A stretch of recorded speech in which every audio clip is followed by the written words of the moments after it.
All right. Welcome to Braunhaven. We're going to be picking up where we left off last week. We hope everybody had a good Thanksgiving. Where these guys left off, they got into a brawl. They discovered that the invisible demonic entity that Lord Nayaris and his son-in-law have been, Lord Nayaris can see that, and the only way that the party was able to see it was when Malachi. Cast detect invisibility. But evidently, Lord Nayars can see it all the time. They actually have had an official run in. They've discovered that it is what is known as a painted skin demon or painted skin ghost. Its official name is Huapagwai or Hopigwai. Yeah, I don't know. It's Chinese, so I don't speak it. I'm probably butchering the name. But it has a number of abilities. They got into a fight with it. It turned invisible, which it can do at will, and it jumped out the window and swam away. And so these guys had to. The son-in-law, Kirill Triskelin, came out and stopped the guards from causing a problem with the player characters, and that's where we left off. Before we get started, we'd like to thank a friend of the Greenwater Guildhall. None of these are sponsorships or partnerships of any kind. They are just products that we really like. And today we would like to thank Fable Beard Company. Fable Beard Company makes wonderful beard balms, butters, co-wash, beard wash, spray on deodorant, oils, all sorts of stuff. And they are really, really good products. They also have a women's line on at the fablebeauty.com address, and they have things like body frosting and hair oil tonic and shave serum, and there's a facial scrub. uh, just wonderful products. All of their scent profiles are a different fantasy character. Today I am wearing Dr. Wolf Beard Butter. It is a light blueberry and pipe tobacco scent, very masculine.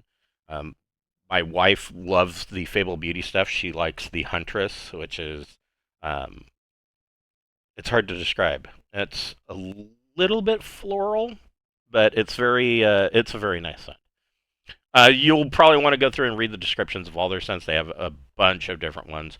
Um, for men, for beard oil, I can tell you can't go wrong with the Hero or Dr. Wolf. The Marksman is pretty nice, and they have a bunch of seasonal scents too. The Claws is really good, as is one of my favorites, Jack Frost. And so they are having of course, big Black Friday. I think they've got a whole buy one get one or buy one get three. There's a huge sale going on, so definitely go check them out. And for first-time purchasers, this is all the time. You can go to fablebeardco.com, create an account, and you'll get a buy one get one free. So you can put 2 beard oils into your cart, and when you check out, that second one will be discounted. We also have a merch store via Zazzle. We've got T-shirts and buttons and hoodies and beer stein, and there's a whiskey rocks glass and all sorts of good stuff on there. And 100% of the proceeds from that store goes directly back into our channel. It helps cover our Incarnate Pro subscription and our Roll20 Pro subscription, and a number of other little things that all seem minor individually, but then at the end of the month they kind of clothesline you. So if you want to help us make ends meet, go get yourself a T-shirt and a whiskey rocks glass, and we appreciate everything you do for us. I have officially made it to Act 2, or if you include the conclusion, there are 6 acts to the adventure. So I'm officially on Act 2, and kind of leaving the starting part of it open because there's really one of 2 directions that the players can take to get into Stagina. So, Stagina, the land of ice and plunder, is on its way. I'm up to Act 2. I do need to write up. There will be an appendix with write-ups for. There's a giant magic. giant rune magic is something I want to write up and include um, for it. And giant runes are kind of they're like scrolls, or but they can be placed on weapons or items that are a one-time use kind of thing. So you might have a rune on a weapon that will give it fire damage for a number of turns, and then at the end of that time, that rune just goes away. So um, something I'm working on, but it's coming. I was actually surprised at how fast I was able to get through Act One. Of course, that might have just been a really productive day, so we'll see how that works out. So Brian is said he's going to be a little bit late, but we will go ahead and get started with Adam. So, excuse me. So you guys are on, still on the T barge, and let's see here. Stefanian Kareth, the owner of the T barge, makes her way or their way down into the third deck, and kind of inspects the situation. And so, so Savanian has some questions.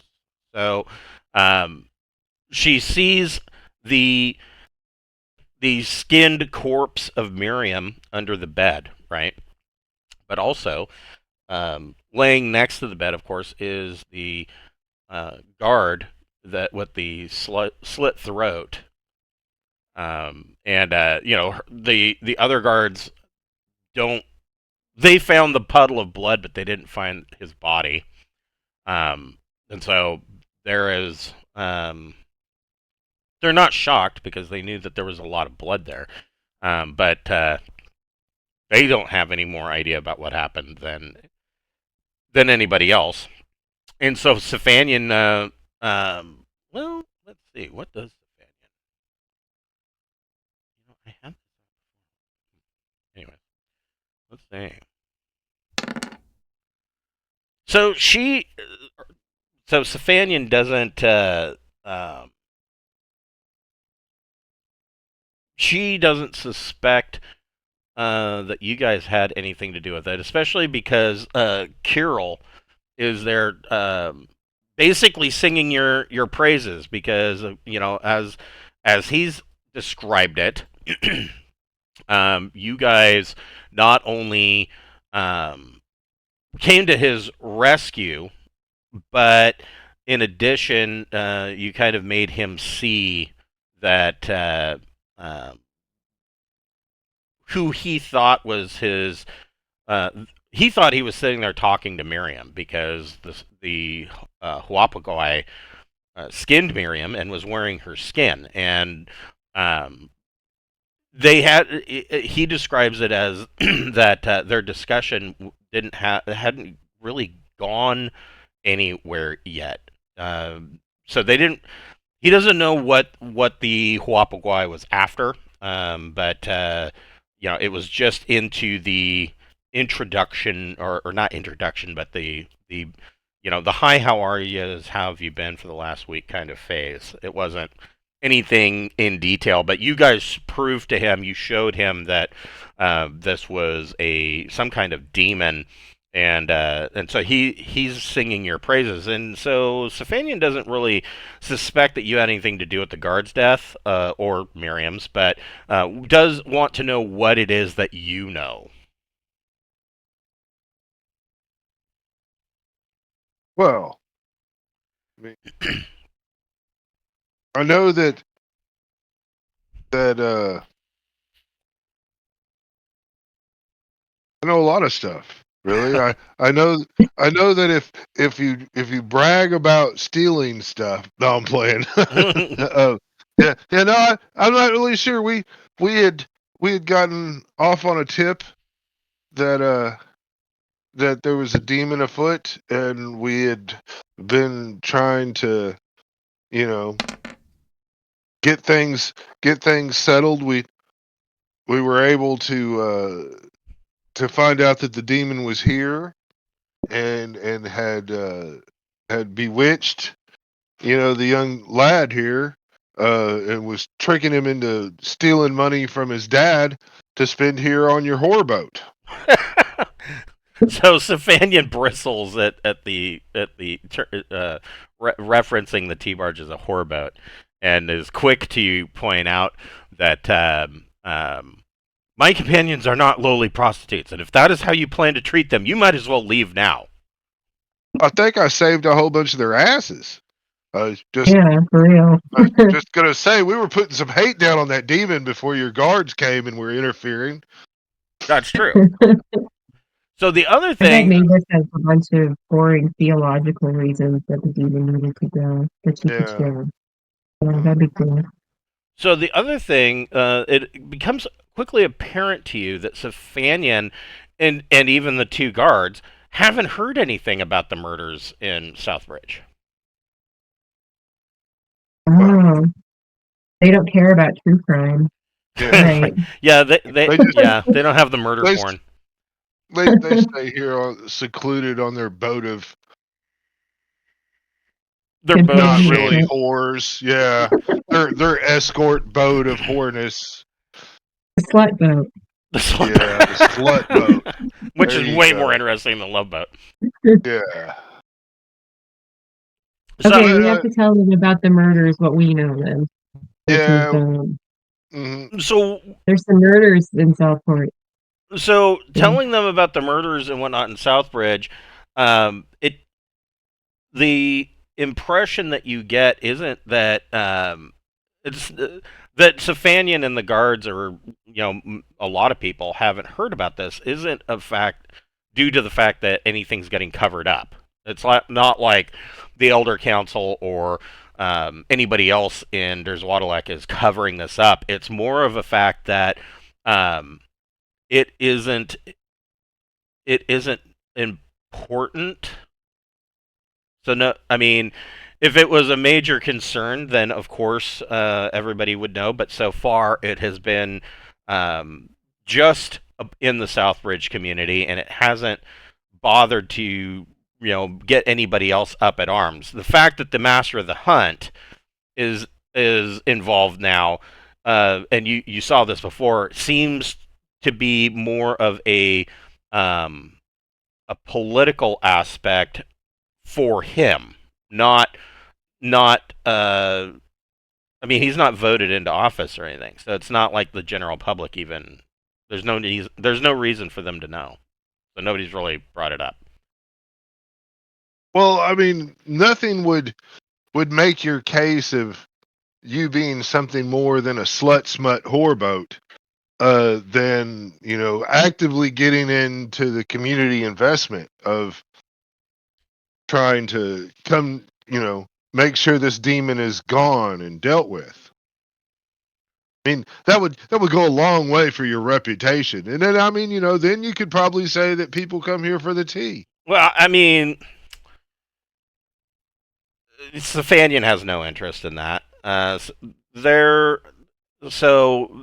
I said, the fact is that the community, it doesn't really matter what Safanian does. The elves, the average elf on the street didn't really want the T-barge to begin with. The community was pretty adamant that they didn't want a tea house in the city, but even in the docks ward, they didn't want it there.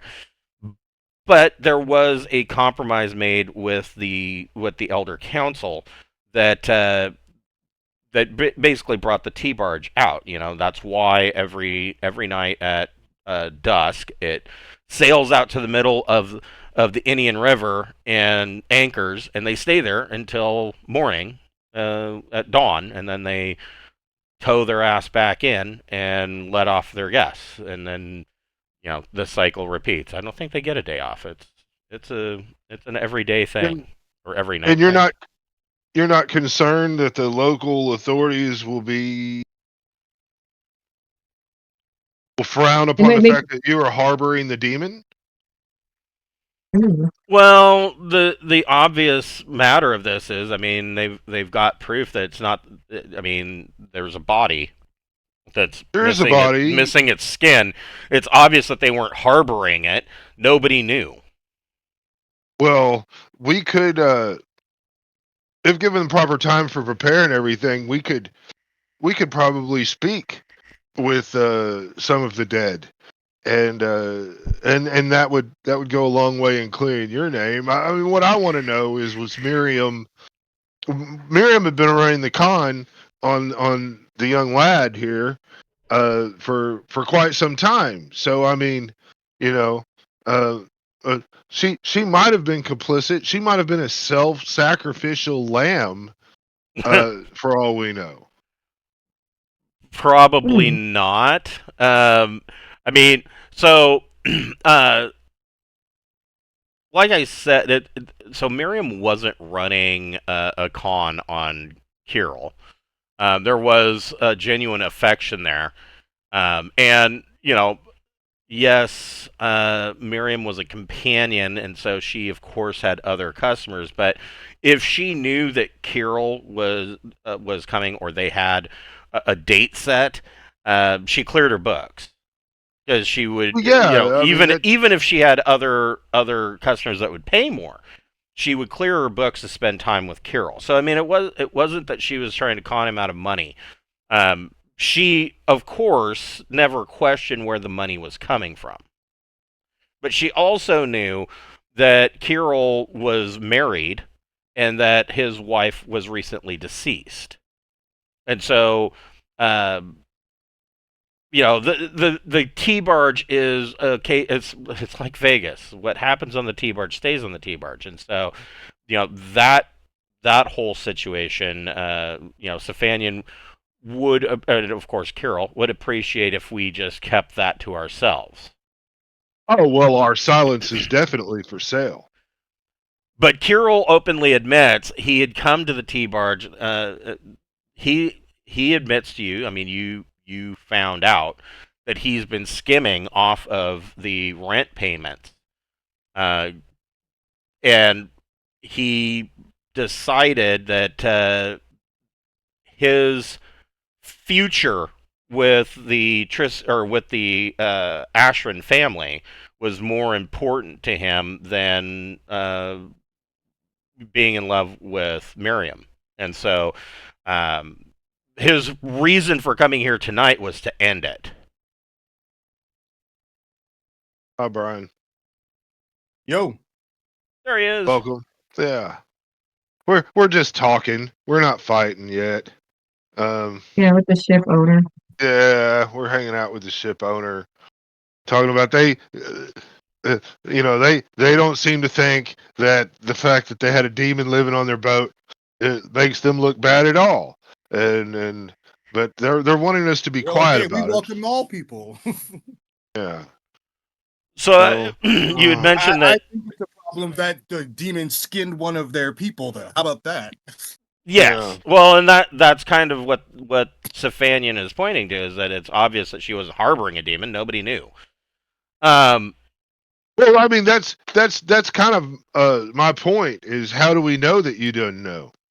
I mean, you saying that, I mean, hell, if I knew and got caught, I would surely be saying, hey, I didn't know anything. Well, I mean, obviously, yeah. Obviously she wouldn't have known. Nobody would have known. Would you mind us having a look about the whole ship to make sure that there's not any signs or evidence that would incriminate you? And if we do find some, perhaps we could be, we could sell that to you, so that way your reputation would come out clean out of all this. But She doesn't have a problem with that as long as you stay out of rooms that are currently locked. Currently, right now, only this one, and the reason is because, if the door is closed and locked, then that means that there's a customer in there, and there is a certain amount of privacy that goes on we with the wouldn't tea want barge. them to. Yeah, we wouldn't want them to spill their tea. Right. Yes. Yeah. I mean, probably because really they're naked and that tea's hot.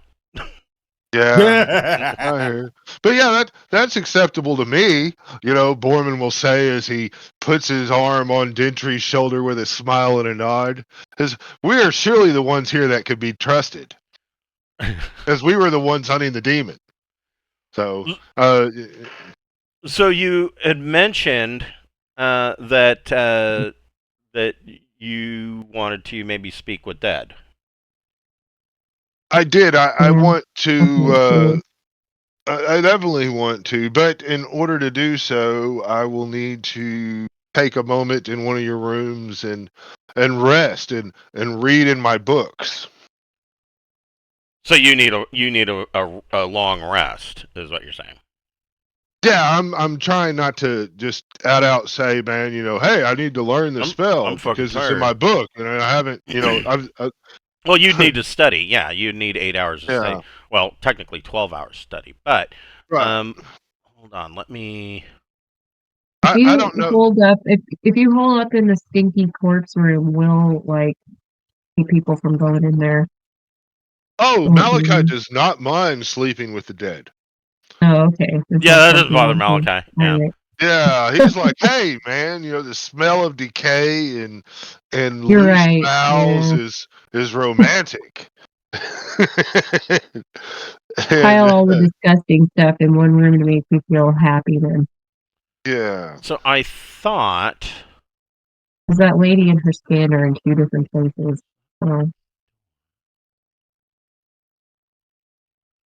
I thought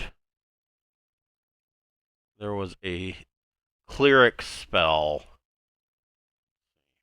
there's a necromancer second level spell, speak with dead. Right. No, I thought, but I mean, if you got to, I mean, not that 8 hours is going to be that big of a deal.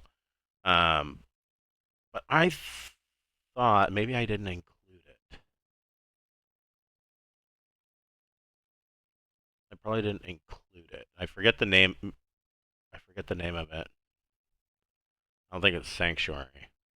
There was a cleric spell that basically um,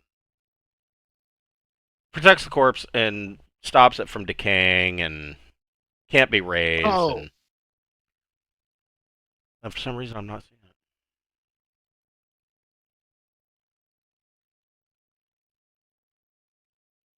Maybe I may not have included it because it is it's pretty specific. Of course, the one time a situation comes up, will be no, that's not it. Maybe I made it a ritual.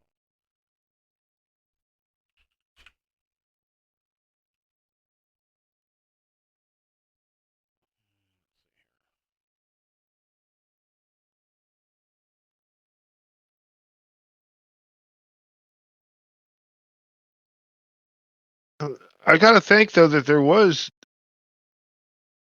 got to be something that keeps things from turning undead in this shit though. Right. Well, I don't know that it was because see, it is so. This game is based off of Basic Expert, and I don't know that that existed yet.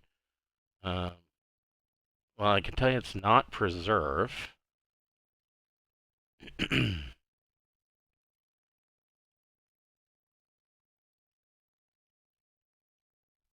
Yeah, that's odd.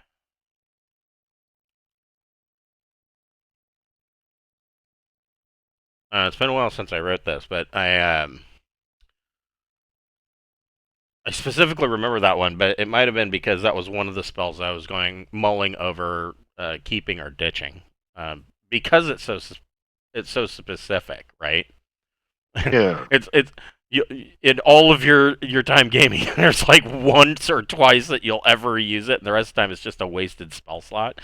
But so, anyways, yeah, 8 hours isn't that big of a deal. And if you want, and in this situation, if you guys wanted to rest for 8 hours here, you can conduct your investigation with the corpse in the morning, and after once they are heading back to the dock, and then you can cast your spell and then depart at the dock. Yeah. Okay. Well, I mean, I'm cool with that. I mean, we can. part at the dock later after we do our investigation. I mean, but that's just going to ensure that Malachi is hung up here in this room. Of course, the rest of my friends are not done down. I don't know if Cameron wants to prepare Mavis or Laura spells. No, I don't know. I'm not sure. Let's see. Yeah, maybe I'm just looking at the wrong. I could swear that existed. It seems like it got prominence in second edition, but I think it even exists in Castles and Crusades. I think it's a first edition. Oh,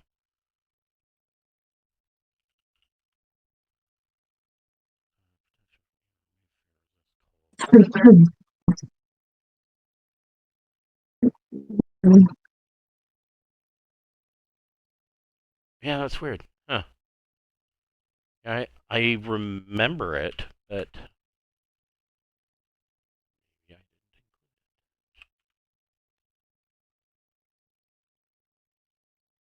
Is there a risk to Malachi doing the memorial stuff? I don't remember what happens if it goes wrong. No, this is I'm not I'm just doing the basic necromancer level 2 spell. Speak with dead is what I'm. Oh, okay, never mind. Yeah, Yeah, Speak now with Dead doesn't have the Risk. problems that yeah, the Malachi's. magnificent memorial. It's got a risk but a reward. Where this speak with the undead, speak with the dead. Basically, as long as this motherfucker died sometime within the last 7 months, I will get 3 questions to ask, and the spirit answers truthfully but briefly, and only has the knowledge that it had in life, and Oh, it'll okay. speak with its same tongue. I think I'm good with my spells too. They look pretty good. I don't mind just resting, and I'm interested to see what happens in the morning. So I mean, this is So a safe spot for you to rest. You can roll a D3 to get hit points back from your rest. The reason it's not a D6 is there's nothing for Alora to forage for healing herbs.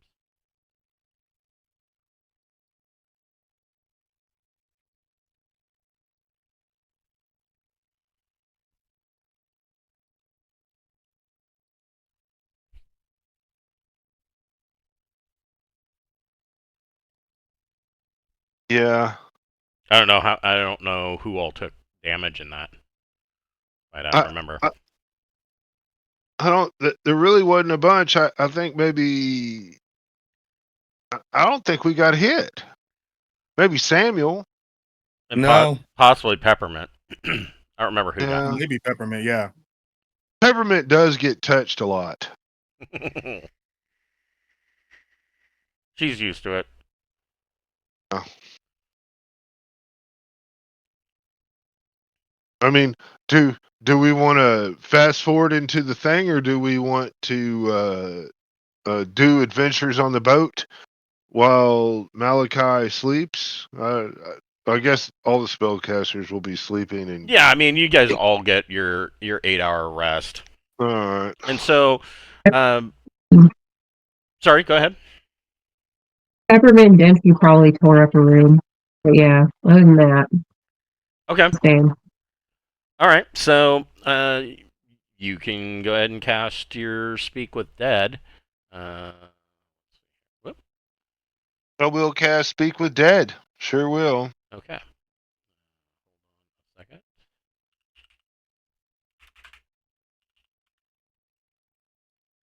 Um,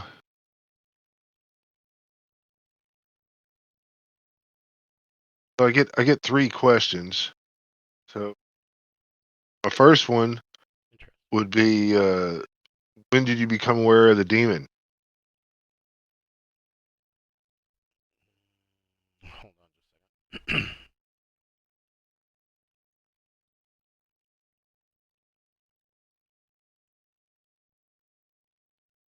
Are you wanting to read the spell?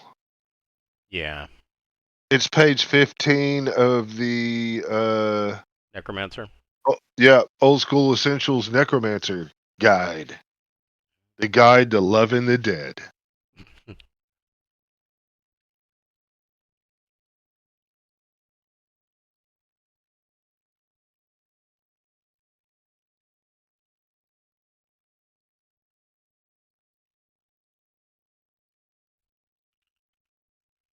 All right. So it's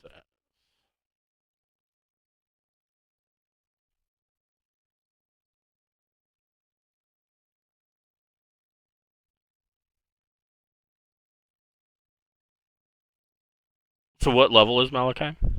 8. Okay. So yeah, within the last 7 months.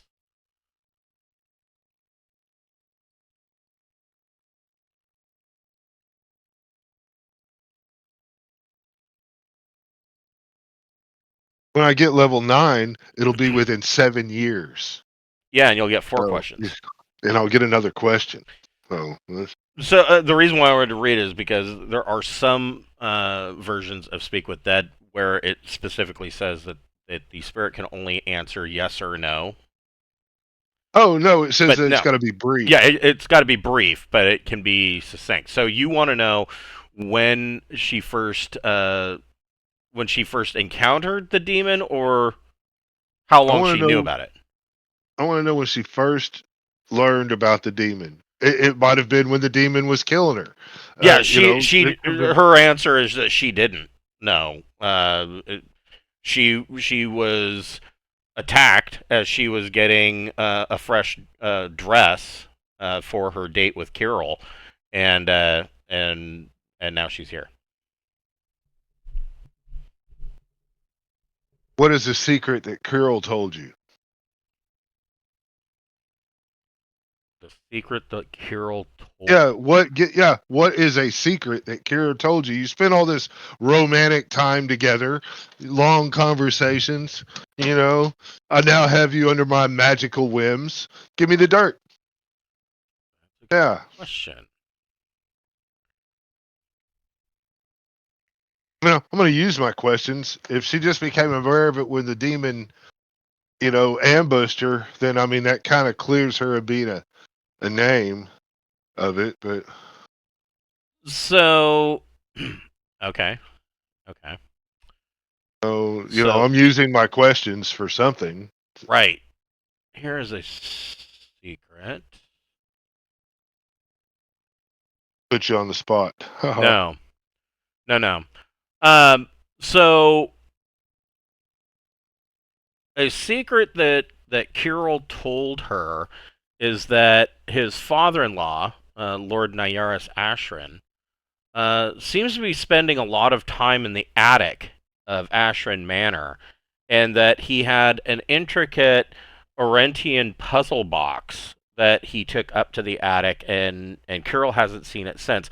But he seems to be spending a lot of time in the attic, and there is a room towards the front of the house in the attic that Lord Ashryn keeps the door locked, and he's the only one that carries the key. All right. See, that's some badass information, and definitely a place that we should go poking around. Yeah.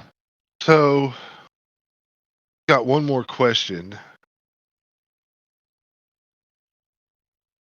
I want to say Madame Buceris, but that's not the one. This is a different whore lady.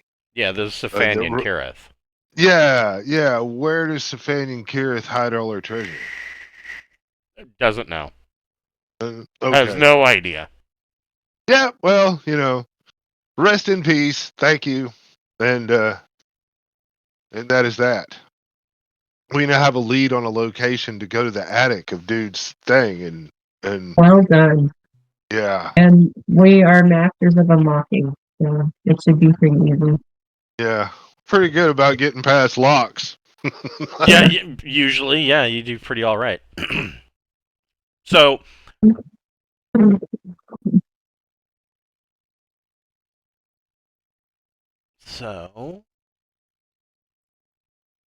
My only regret is that we did not rob this boat blind. Yeah. So it is by the time you were done, they have made port back at the docks in the docks district. Where do you wish to go from here? Are we wanting to go to the attic? Yeah, that's like the Yeah. most interesting place to go. Okay. Yeah. We're all going to look in our shirt and spell it. ATTIC. Okay. Just That should magically transport us to staying in the attic. wait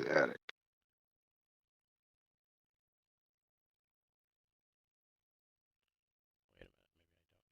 This was much simpler than what I was thinking about having to do, and I was going to have to try to use that mirror to scry where the demon was to get its location. But I have a feeling that we got told. So Yeah, I'm happy it turned out this way.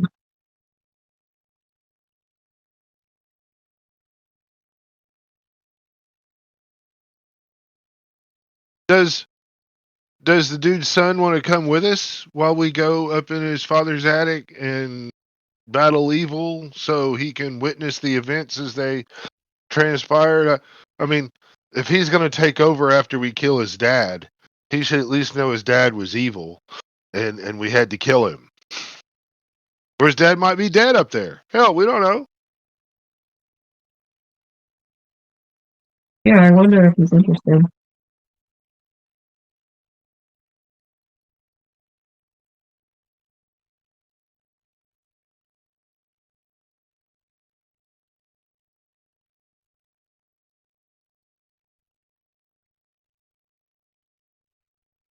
Sorry. Give me just a second.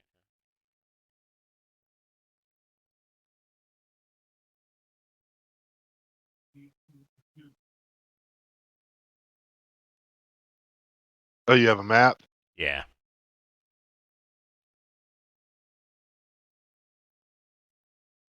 For the explorer.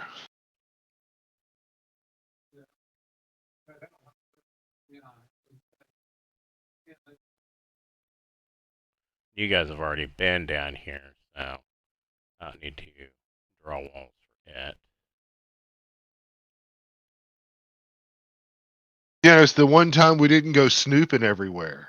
Right. Well, yeah, and you didn't need to because I mean the the manor was already set up for you.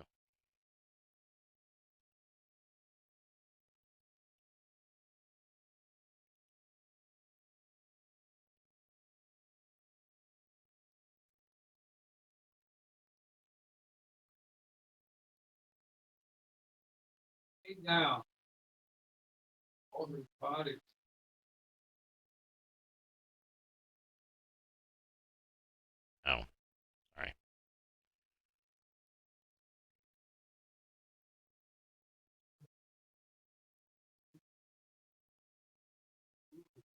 Dun, dun.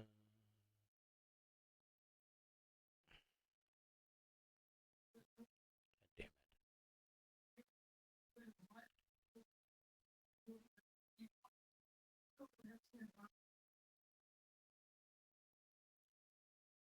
We still have to probably go to the council palace or some shit to try to.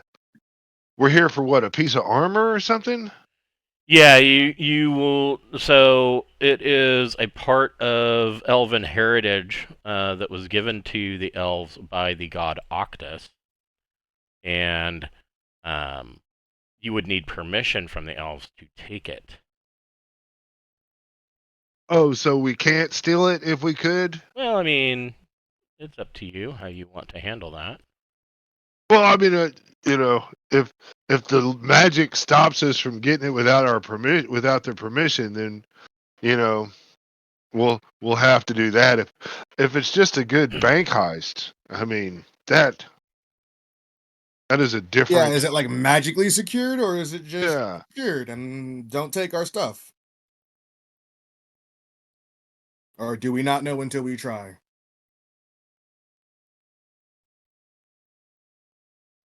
Oh, look, we're in 2 locations because we're cool. Yeah, let me fix that. Explorer mode is on.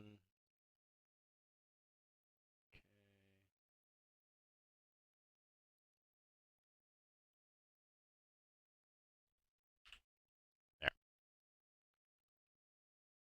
And is the dude going to join us?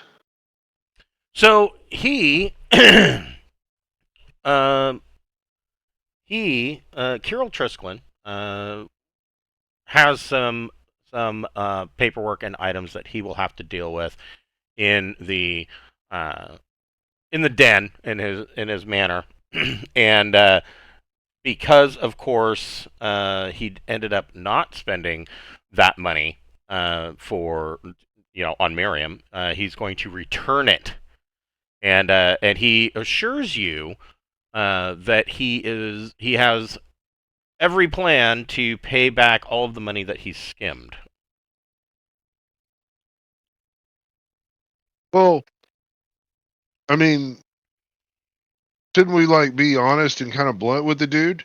And be like, man, there's a good chance your dad is dead up there in the attic, or he's possessed by something, and we're gonna have to put him down. I mean, there's not really. It becomes your money at that point, right? Yes, that would leave him as the only heir. And in that situation, of course, he will. Um, I mean, he will reward you greatly.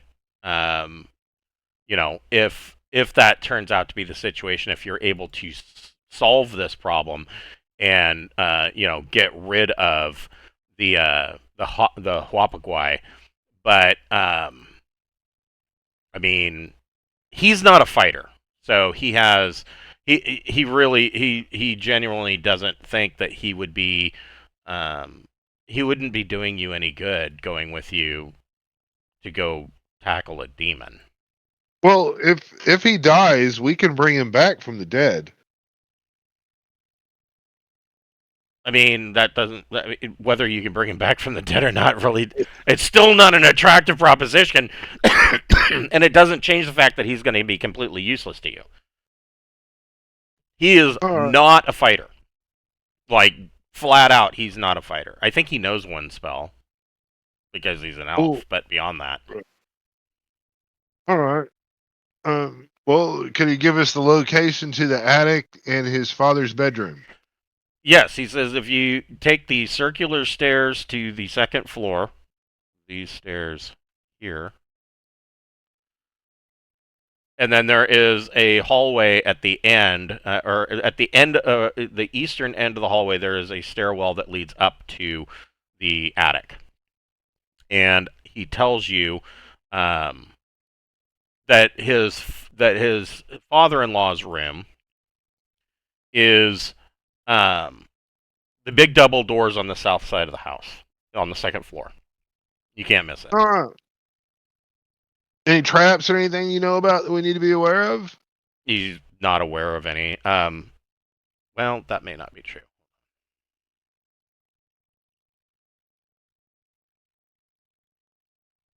Y'all are free to come up with questions too. Something you want to know about. I have a feeling we're fixing to murder hobo the second floor. Yeah, he's not. You're the thief, bro. We're just going where you go. He's not aware of any traps anywhere. He says that the two north bedrooms on the second floor, he says those doors are usually locked. His bedroom is in the southeast corner, and then his father-in-law's master suite is the large double doors on the south side. All right. How many people are upstairs? He tells you.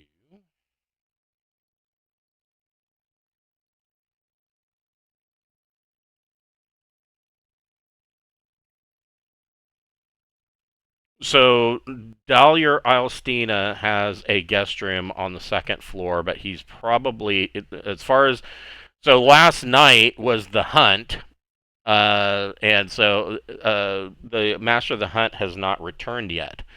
And also on the second floor,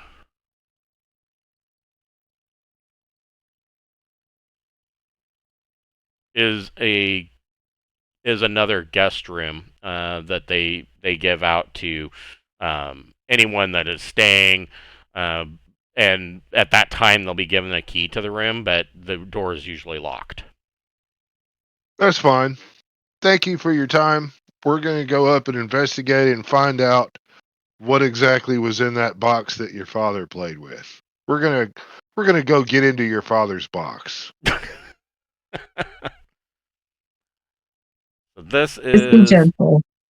Yeah. the second floor. We're all going though, right? I think so. Yeah.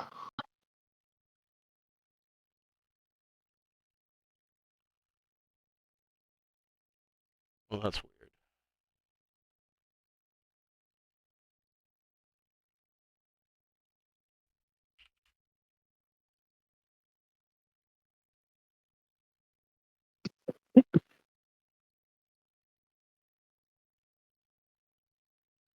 Foreman will Yeah, say, so- like, there's almost surely some great gifts ideas up here. We'll just have to keep our eyes open and pick up what we find. I definitely think there's going to be a donation box in one of these rooms. To donate to your own funds. Yes, yes.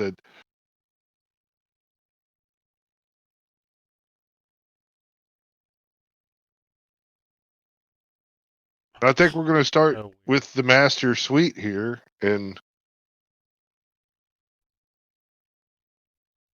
master's bedroom. Got to make sure there's no demons in here. yes. Oh, sorry. Give me some fucking darkness. Looks too normal.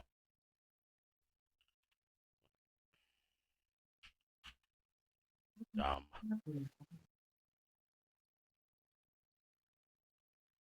There we go. That's better.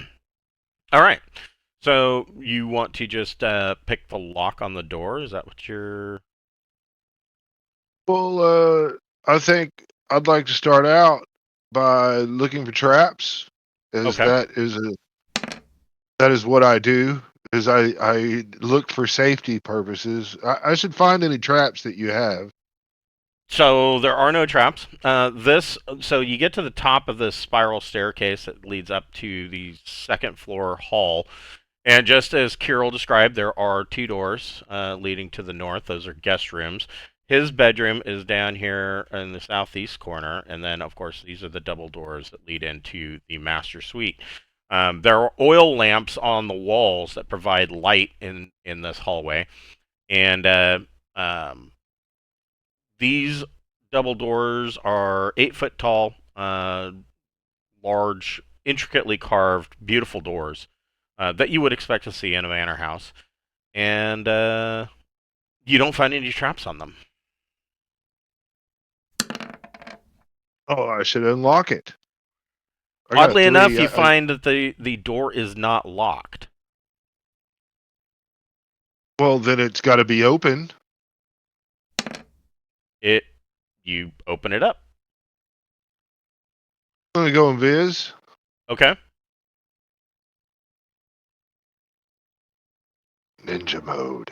So you go in Viz. This room, this is a very large room. There is a fireplace and a seating area here, and you see that there is like the couple of comfortable chairs that are seated in front of the fireplace, and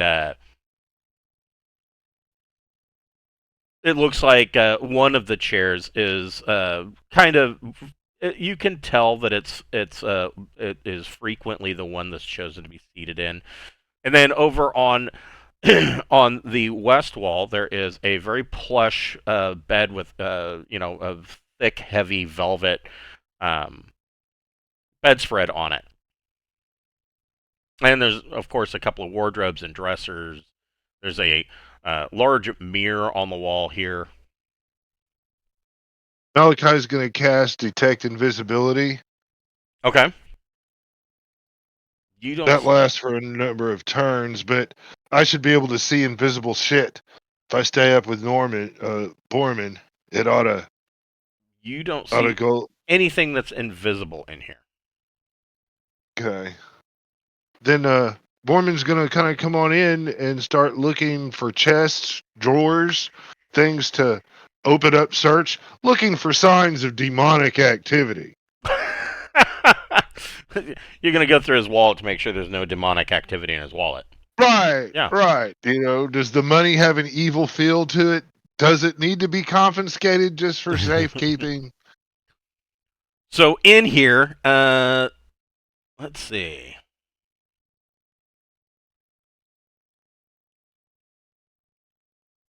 Get my table. Malachi's watching him with disapproval on his face. Just,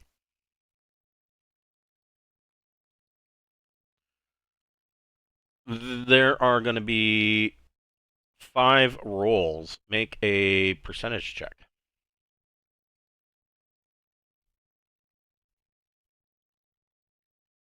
oh, it's going to be like that. 17. That is a big win.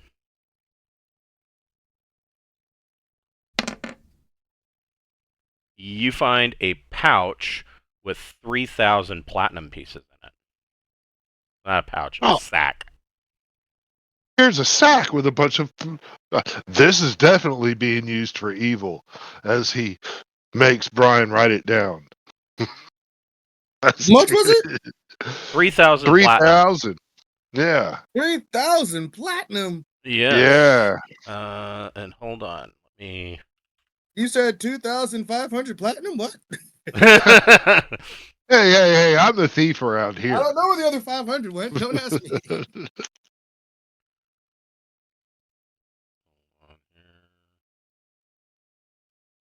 Why can I never find that chart? Here it is. Oh, yep. Oh, that is correct.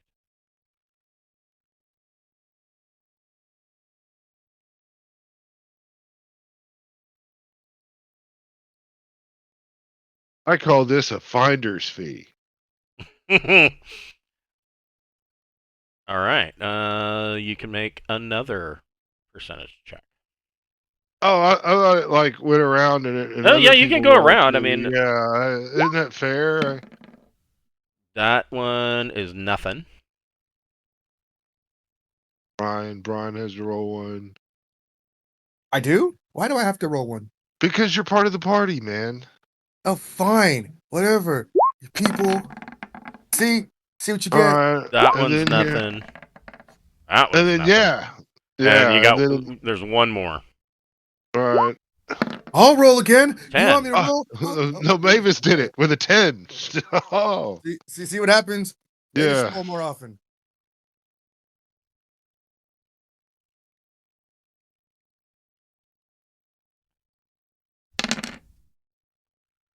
You find 11 gems.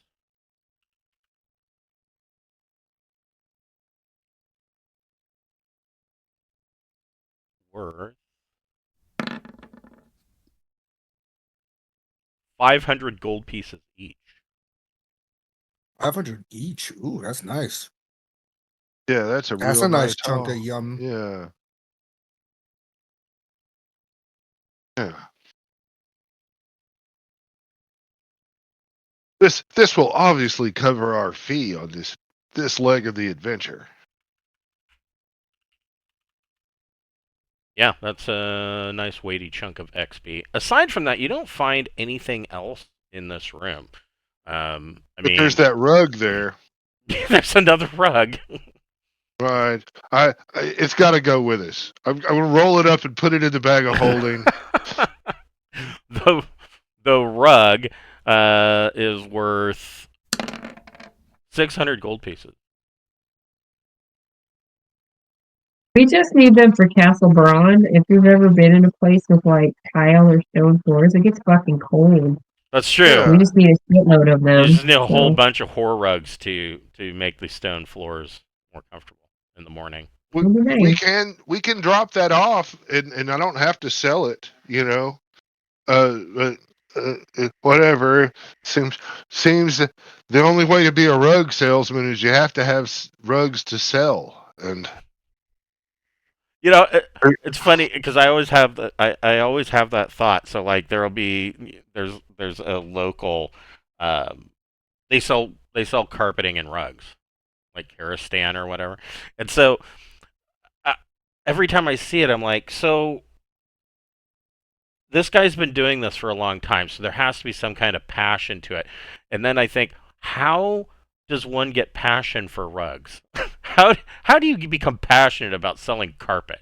You know what I mean?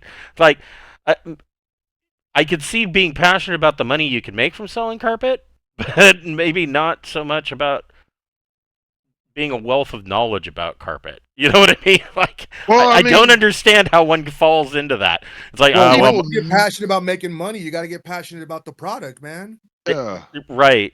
Yeah. I just, I don't get it. Well, all right. I guess that kind of wraps this room up.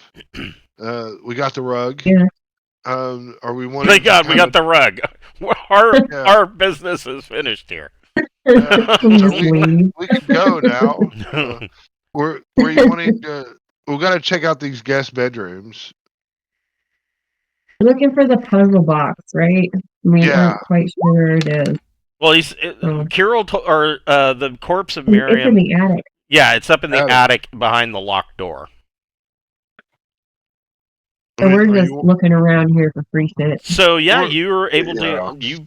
Are you checking it for traps? What are you doing? That was checking for traps. Yep, no traps. And then that's to unlock it. Yep, you have unlocked it. Then we're gonna open it up and go on in. Okay. So both of these guest doors have, or the guest rooms have, richly decorated, engraved doors, and there is a queen-sized bed in here, and it's made with military corners. I mean, obviously, from some of the other, like for instance, you've been in Lord Nyaris's master bedroom. It looks like this would be Daliar Alstina's guest room. He is the master of the hunt. It looks like he came in and remade the bed. And so it has military corners and everything is placed in like exactly a certain way and in an order. Did he take all his shit with him? Did he leave anything behind? No, on the bed is a longbow and a quiver that has 5 arrows in it. We're going to go ahead and just put the longbow and the quiver in the bag of holding. We can't leave weapons just laying about. I will tell you that the longbow is mundane, but the 5 arrows are +2. Oh, well, if you're doing that, then doesn't Peppermint use that shit? Peppermint has a longbow, I think. Yeah. Here, Peppermint. Yeah, here's 5 + 2 arrows. Thank you very much. The thing that you find strange about this is that Daliar Alstina left last night to go on. He was trying to hunt down the culprit of the murders. He believes it to be a magical fae type beast, but he didn't seem overly concerned. He didn't take this bow or these arrows with him. Well, probably because he's in cahoots with the demon. We'll need to check his pockets. Or he just didn't feel that it was dangerous enough to have to bother with them. Could be. But, I mean, maybe if there's nothing... really badass and he doesn't need that stuff. You killed him with his bare hands. I'm going to ruffle the bed up, and then leave. Untuck one corner. Oh no, just gonna kind of just plop my whole body down on it, so it's got a whole wrinkle in the roll around in it. Yes. Yeah, and then leave. Find a cat, stick it under the covers, and then leave. Right, and and we might as well do this door here. Okay. And there's the traps. There's no traps. And it is unlocked. And then are people... So Anybody? this is another guest room. It doesn't look like anybody stayed here for some time. I mean, it's not dusty or anything, but I mean, there's no personal effects anywhere. It's all clean and ready for somebody to move in. That's what we expected then. So we'll come down to this next one. That's for traps. There are no traps. That's to unlock it. It is unlocked. I'm going to go on in and look through his stuff. Okay, so this would be Kirill Triskalin's room. Was originally him and Asanya Ashryn's room, his wife. There is a king-size bed on the south wall.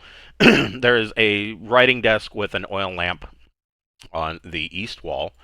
And there is a wardrobe and a chest of drawers. And the desk has a single drawer in it. We're going to start with the desk. You know, looking at the door, making sure there's any traps. There are no traps.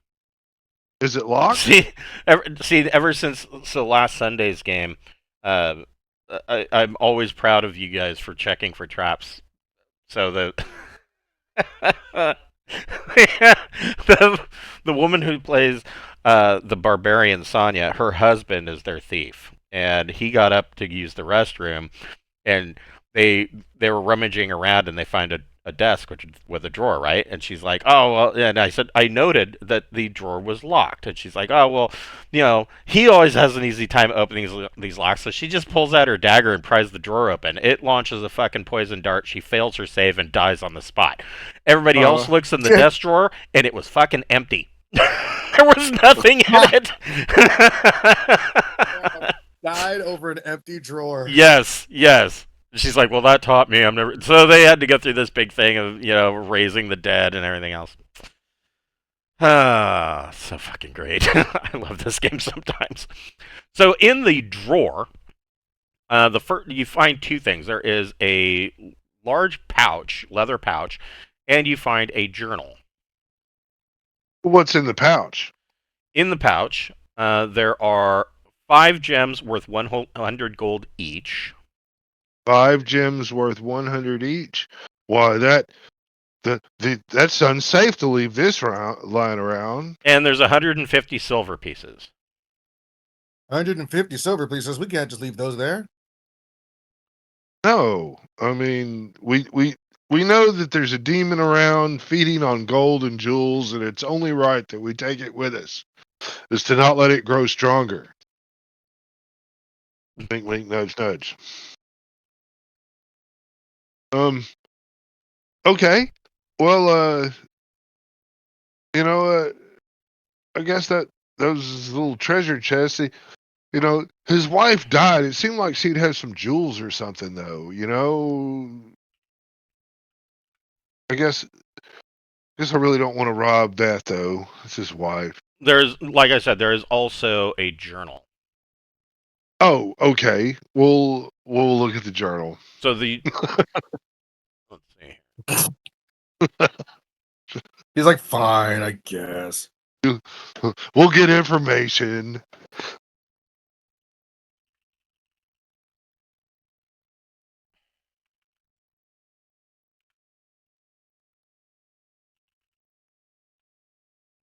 weird.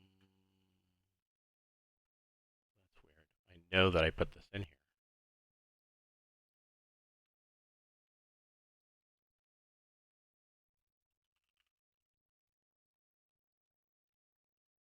That's really weird.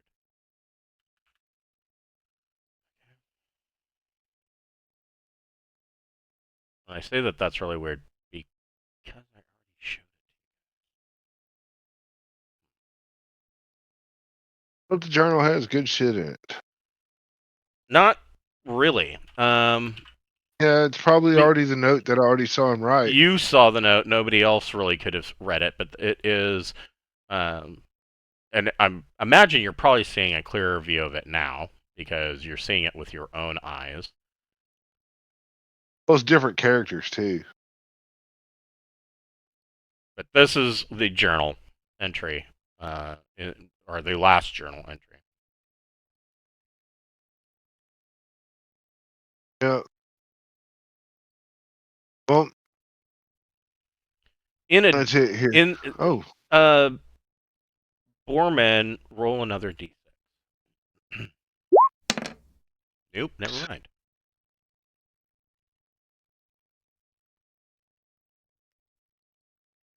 I think I'm gonna head on up to the attic since I don't see anything that stands out here. Okay. Is anybody else going through Carol Triskelin's bedroom? Rummaging in Not without the guy that's going to do the trap checks. that. Yeah, that doesn't seem You right. literally just told us don't do that. Just Gotta saying. learn from other people's mistakes. Yeah, we'll move everybody upstairs.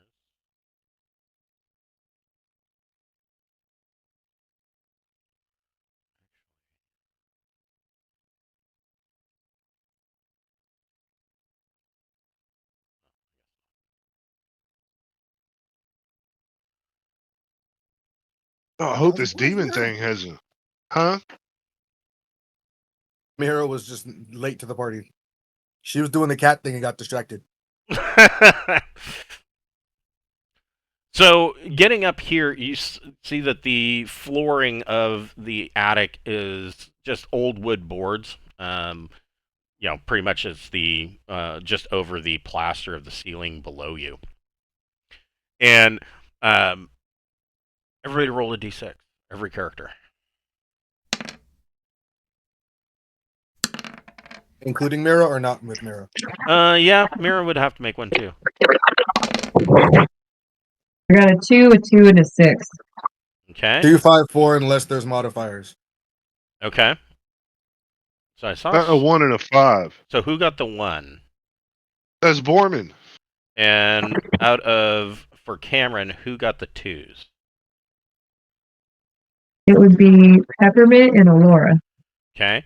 And then for Brian, who got the 2? Gentry.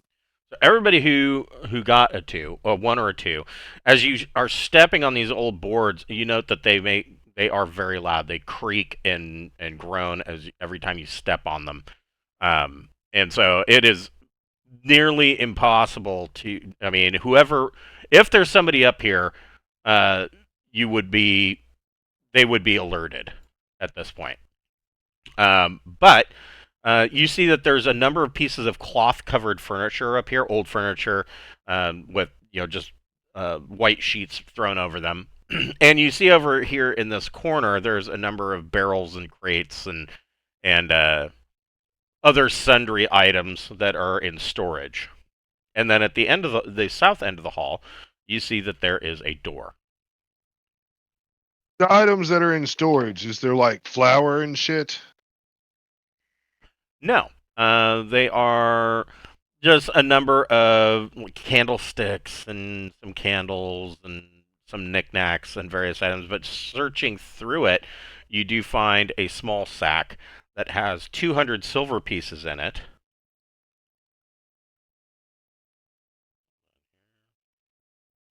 And you find a pouch with 10 gems worth 500 each.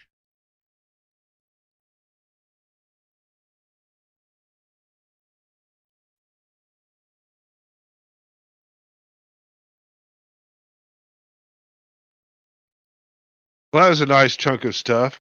I wanna take the sheets, as I move silently. I'm not gonna, is there a big sheet on this thing here too? Yes, it is a big couch. I'm gonna take that sheet and the sheets off these, and I'm just gonna kind of bunch them up and set them in this area right here next to the door. Okay. With the idea that if something is invisible, we can kind of see the footprint in the sheet as it pushes down. Okay.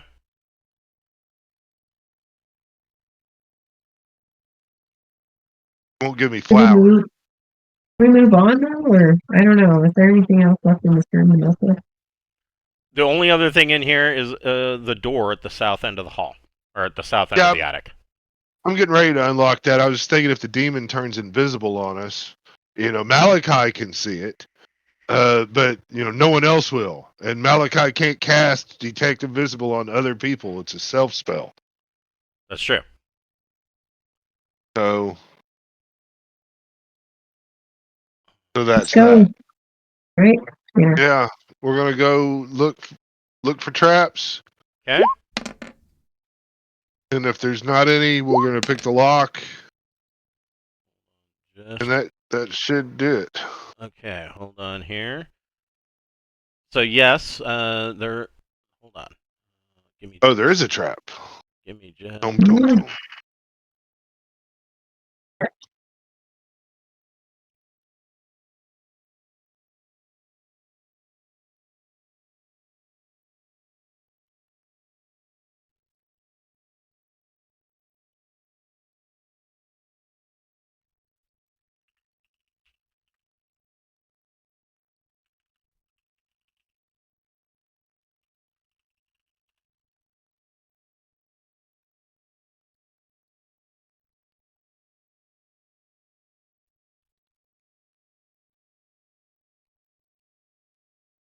Okay, so.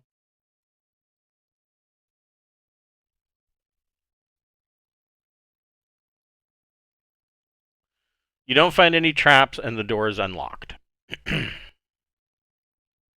Okay, let's open the door and see what we see. Okay. Malachi will be kind of over here, so because he can see.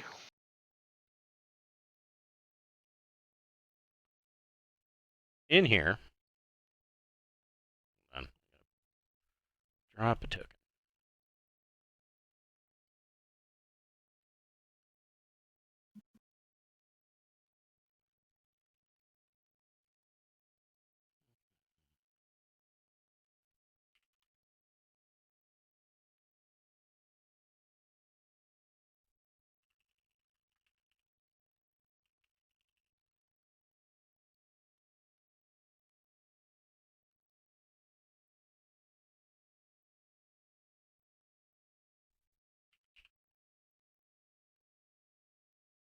So you can see that Lord Nyaris is in this room, and there's a cloth-covered table in here that has an off-white, like, covered blanket on it, or sheet.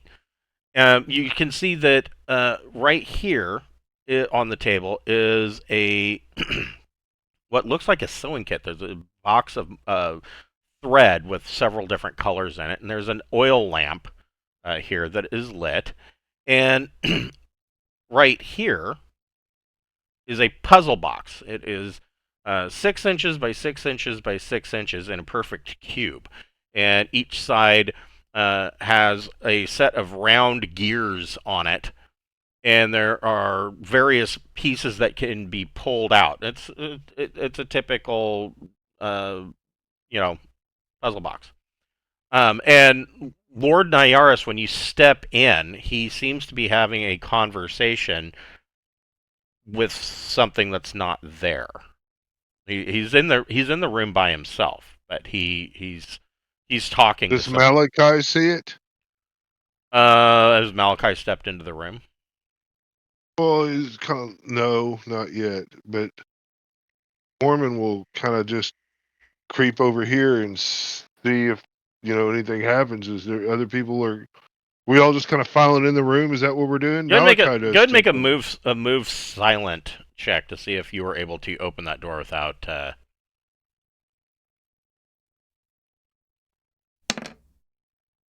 Yeah. Okay, so yeah, he didn't notice. That's my number.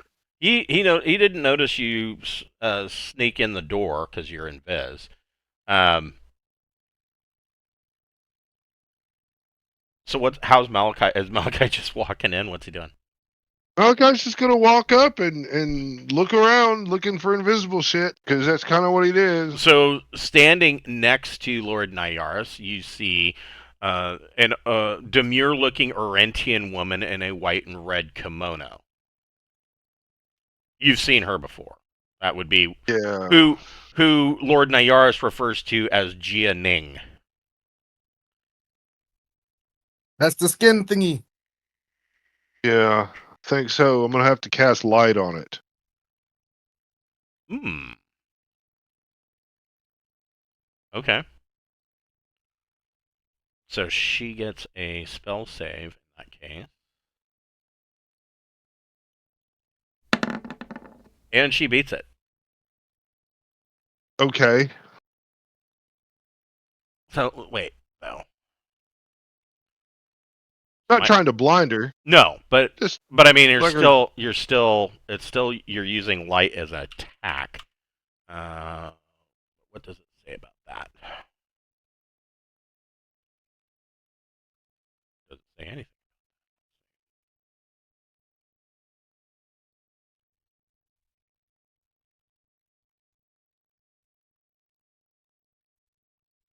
Yeah, I don't. I guess not, because it's not damaging her. So.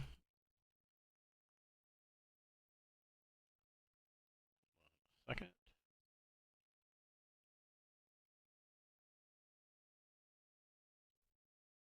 Like her dress, or something. Oh, that's her again. Yes, it is.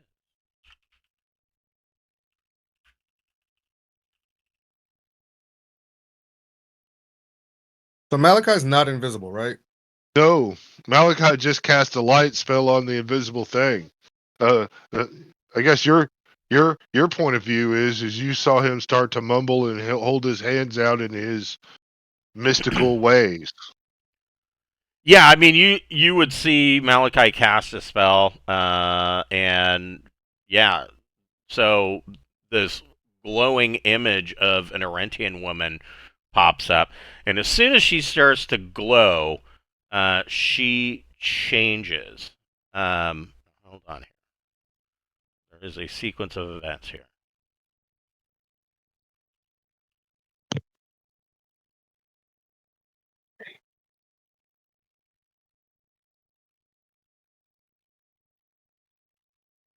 Fireball.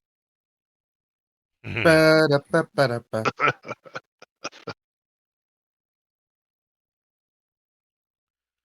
So he's having this conversation, right? And of course, now she's glowing. And while he is having this conversation, you see him kind of step around and he's fiddling with the puzzle box. And then she comes suddenly, is glowing, and she immediately changes. She goes from looking like a demure Orentian woman in a white and red kimono to a bloated and twisted green demonic presence with double jointed shoulders, hips, knees, and elbows. And she goes all you know evil on you. So Does he respond Ew. to her becoming evil? he doesn't seem to notice. He smiles and welcomes you. He says, you, you this is what my sweet, lovely flower, Jia Ning, and I like to spend time up here alone." And he's opening the puzzle box. Bruh, bruh, bruh, what are you doing? Well, I can't say that. I'm all the way back here. Yeah, you guys. Guess we're rolling initiative. Yeah, that's where we're headed. I'd assume so. Ah!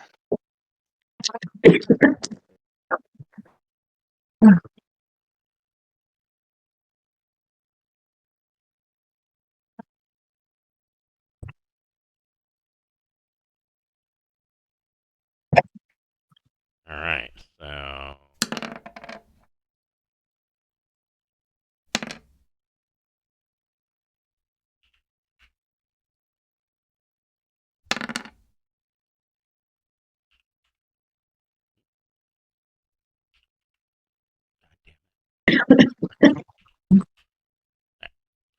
All right. So, Borman, you're watching him fiddle with this box. Yeah, that I am. So I think what I'm going to have to do is go, what, 5, 10, 15, 20 right over here and backstab him. You're just gonna fucking stab him? Okay. All right. You gotta, yeah. Go ahead and make your backstab. He is unaware of you.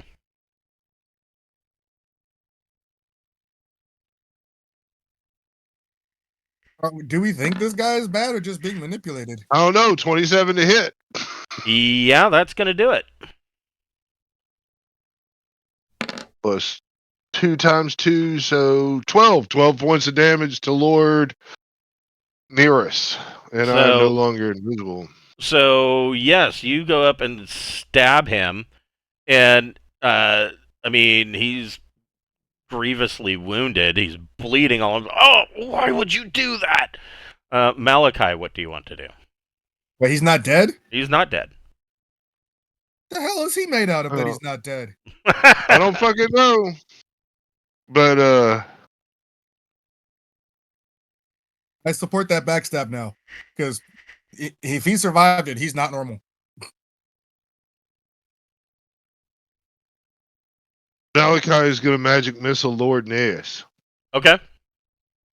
Humana.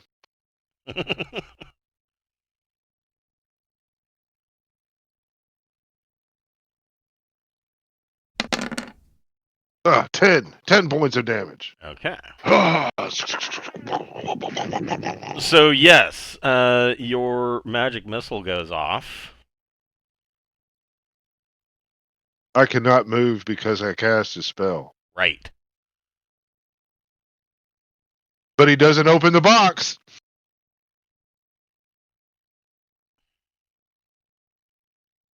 What's in the box? So I don't know, but if he's sitting there trying to open the box before the battle, only a dumb motherfucker lets him open the box. your magic missile slams into Lord Nyaris' chest, and he drops the box onto the table. Malachi and Borman can both roll a d6.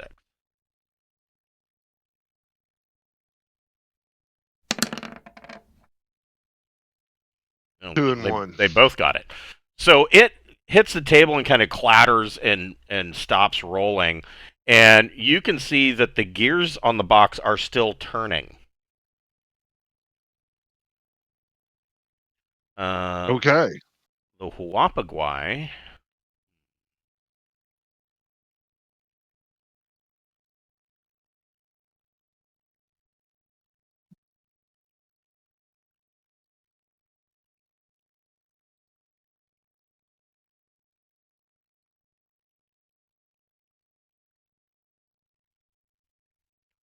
The Huapaguay stares at Borman. Borman, you need to make a save versus spells.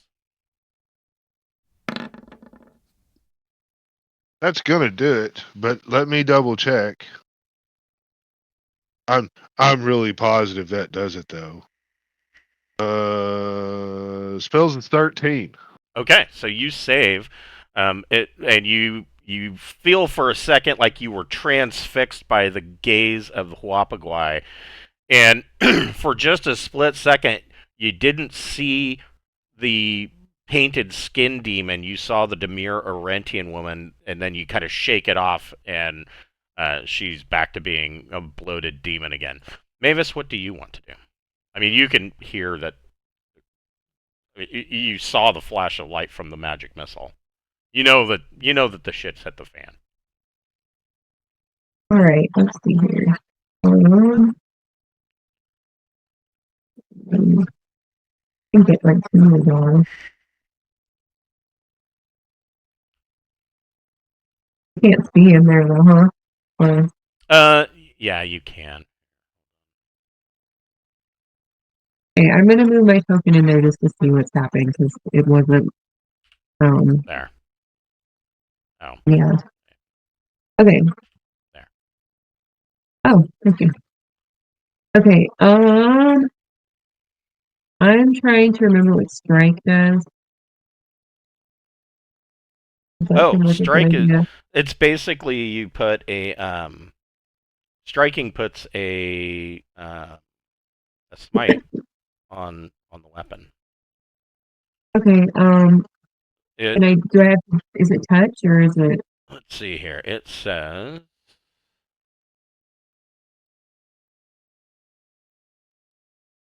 oh, like why am I not saying it? Because I'm in the wrong fucking book. Striking. Last one turn, range of 30 feet. A single weapon is enchanted. It deals an additional 1d6 damage. It is able to harm monsters which are normally only harmed by magical weapons. So yeah, it's basically you put a smite on that weapon for the next 10 minutes. Okay. Borman's in the shit right now, so I'm gonna give Borman a strike. Okay. So Borman's weapons now deal an additional 1d6 damage. I think his weapons are already magical, so that doesn't matter, but he gets an additional 1d6 damage to one of his weapons. What's Alora doing? I'm going to use the ring of telekinesis to try and get the box to me. Okay. So you cast on the box, and this puzzle box floats up and comes past Malachi and into Alora's hands. Excellent. Okay, great. When you catch the box, the gears are still turning, and you notice that some of the pieces are now coming out and shifting and moving into different places. Well, that's cool. What's Mira doing? Mira is gonna go after the. No, I don't think I want to send Mira after the Huapagui. That's not a good idea.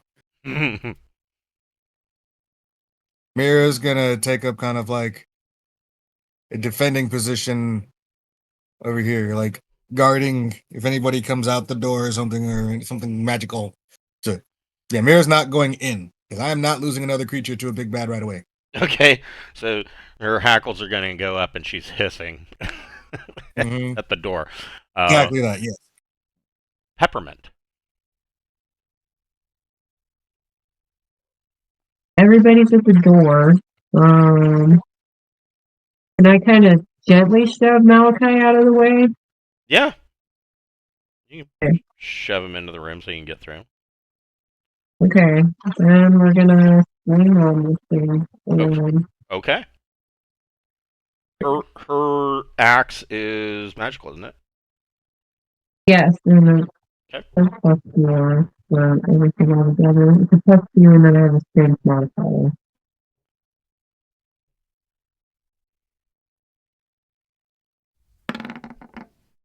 Aw, damn it. So she swings, and the Huapaguay ducks, and she swings and misses. Jackson, what are you doing? Wait a minute. How is it that we missed Dentry? Because he's always forgotten. No one gives a damn about him. It doesn't matter. All Dentry's gonna do is move 4 squares anyway. Okay, so go ahead and move Dentry. These are 5-foot squares. Yes, they are. You've only got a movement of 20. Right. So you could move. You could move 40 if you're not taking an action. You can sprint. Oh, sure. I'll sprint. Sure. Get up in the room.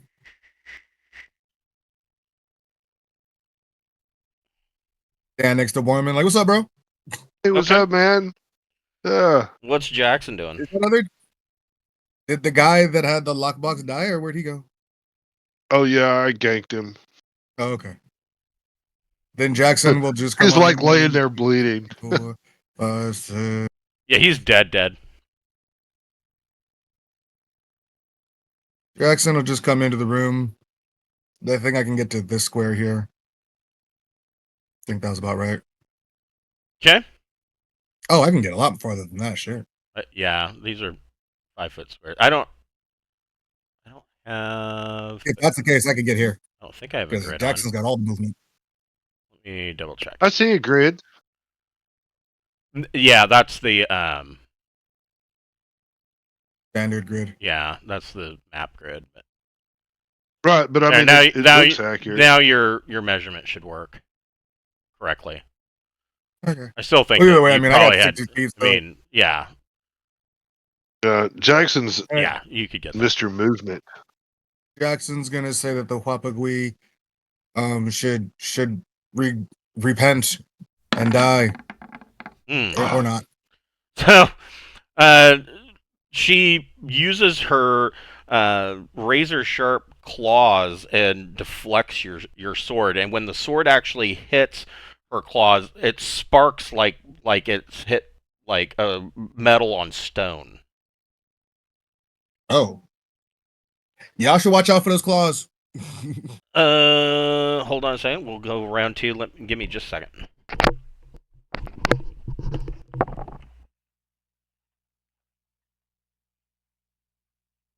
What I was going to do totally changed now, but I was so going to take that box and stick it in a bag of holding. You were gonna thievery something? I'm so surprised. Well, no, it doesn't really matter what the fuck the box does when it goes to suspended animation in the bag of holding, and so whatever the fuck it's trying to do, it stops doing. But it's really kind of throwing a dick in the DM's mouth because he obviously planned for that to go off while we're fighting. So Okay. Sure. That's cool.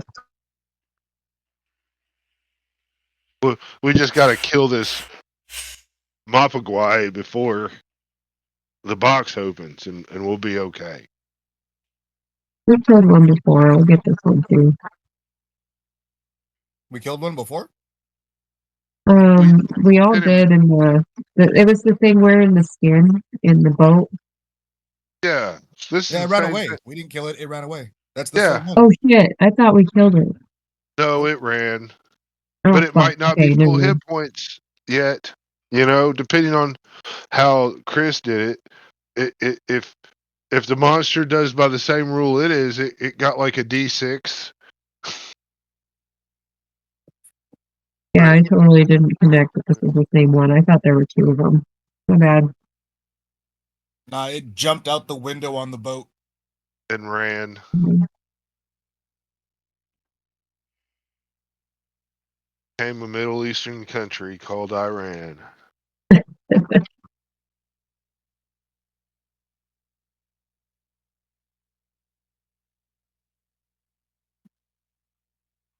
Isn't that like Flock of Seagulls that sings this song? Yep. And I Yep, ran. Flock of Seagulls. Yeah, hell yeah. Okay, so Borman, what are you doing? Borman being bolstered by the smite will 5, 10, 15 get right up there and hit this motherfucker in the face. Okay, Kind of getting me right there, but whatever. that's close enough.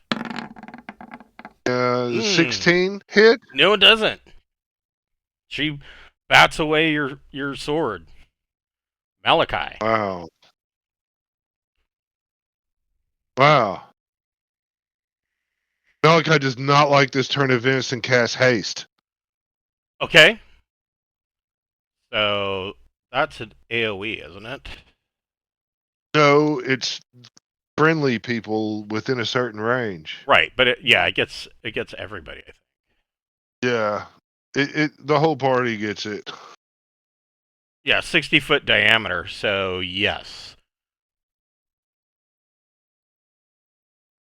No, wait a minute. It's up to 24 creatures, so you get to select who.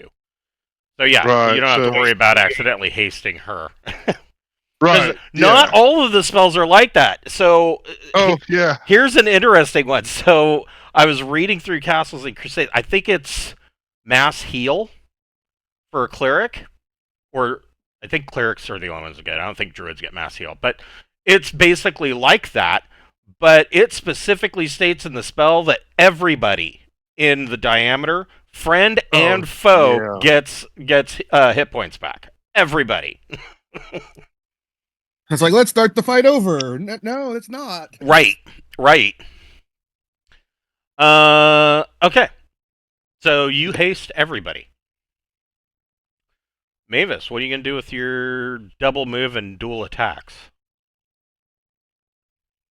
Gonna smack somebody up, hopefully. Let's see here.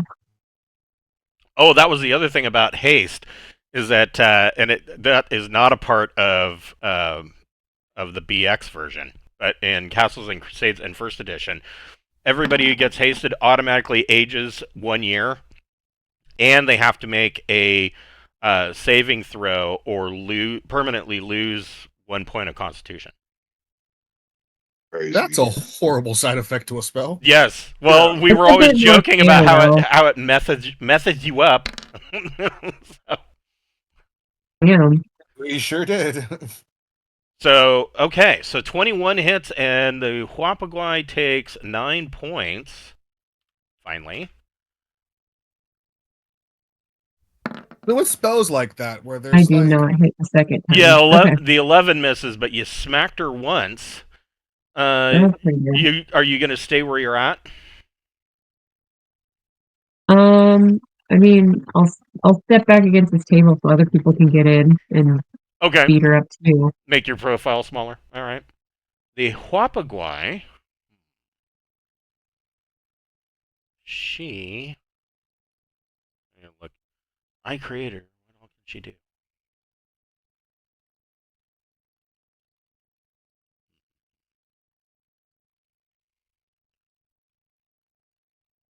She is going to... She's going to go 2 claws and a bite on Mavis.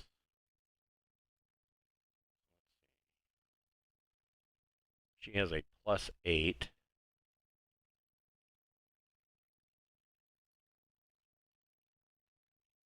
Here is claw number 1. Maybe your AC is +1 because of Jackson. So 27. I don't think the 27 is gonna. That hit. 27 for whoopity-doo, 1 point of damage. Okay. Second claw, a 15. I don't think that gets you. No, I'm at 18. And then she's going to try and bite. 28. And Nat 20. And nat 20. So you're going to take max damage of 10 points from her bite. Okay, I'm still doing pretty well. She clamps down on Mavis's shoulder with her mouth just kind of opens like Pac-Man, and it's full of fucking razor sharp teeth, and they just go right through your plate mail, just like you're making a fucking pipe with a needle and an empty pop can. Allura, so you're holding the puzzle box, and you can hear the gears going click, click, click, click, click, click, click, click, click, and pieces moving around, and the top of the box opens. The box.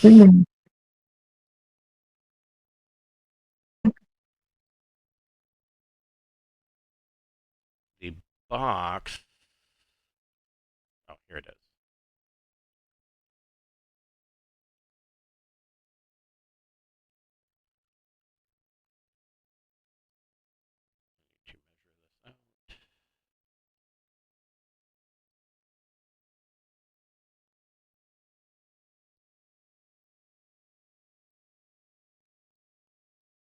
That's going to get everybody in a 20-foot radius, so 40-foot diameter. The box starts emanating paralyzing fear. Everybody needs to make a save versus spells. Does it go through walls and everything? It does. Mavis gets a +1 on her save because she's next to Jackson as well. Just letting you know. Okay.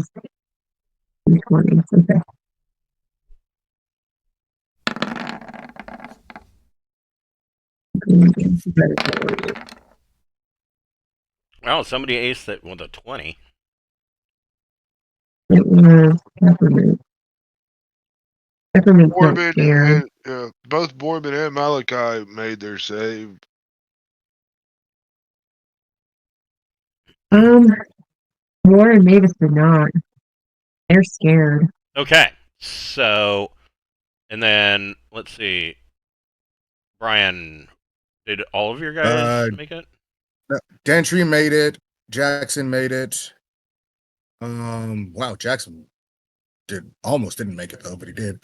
And Mira did not. Okay, so Mira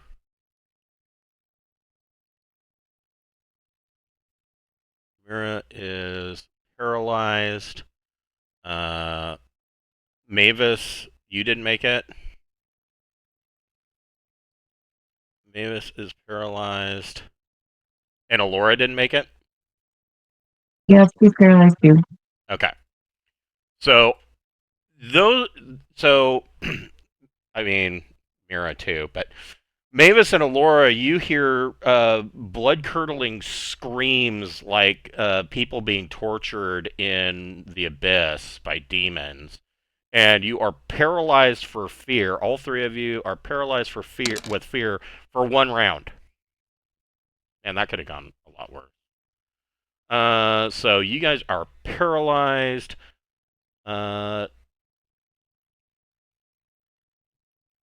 Dentry, what are you doing? Gentry is not having it. He's coming up. Whoa. Coming up. Fine. Yeah, the grid's Snapping me all on. over the place. Yeah, there you go. I wish I That'll could. do. I wish you could turn off grid snap, but He is what it is. And And Gentry is at least a little bit bothered by the scream and didn't attack well. you get another attack because you're hasted. Oh, yes. That's But gonna hit. recovers after that. Yes, you swing and miss and come back on the backstroke for 9 points. Your sword bites in, and Huapaguay lets out a scream. Mira is paralyzed. Peppermint. Time to do some attacking. Okay. Peppermint smash. This way. Mm. No. I was really thinking it was going to be that 18 there for a second. Come on. Damn it. Damn, she misses both times. That's so lame. Okay. Jackson. Do it, Jackson. Jackson can end it any time. Sure can. Nope. Misses. Ugh. Misses. Yeah, so the Huapaguay ducks, dodges, and weaves. The wrench goes over the Huapaguay, and you miss. Hold on a second, I'll be right back again.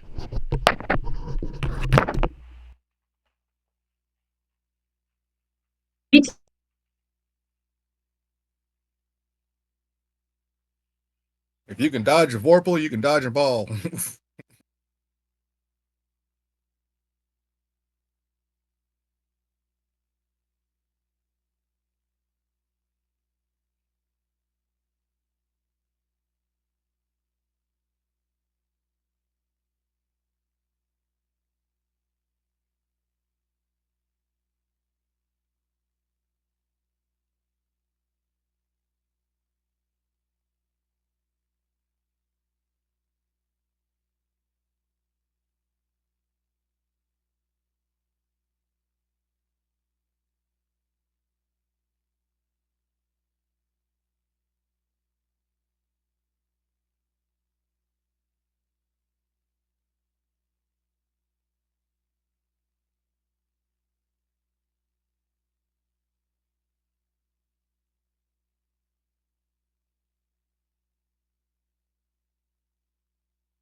right, so Jackson missed.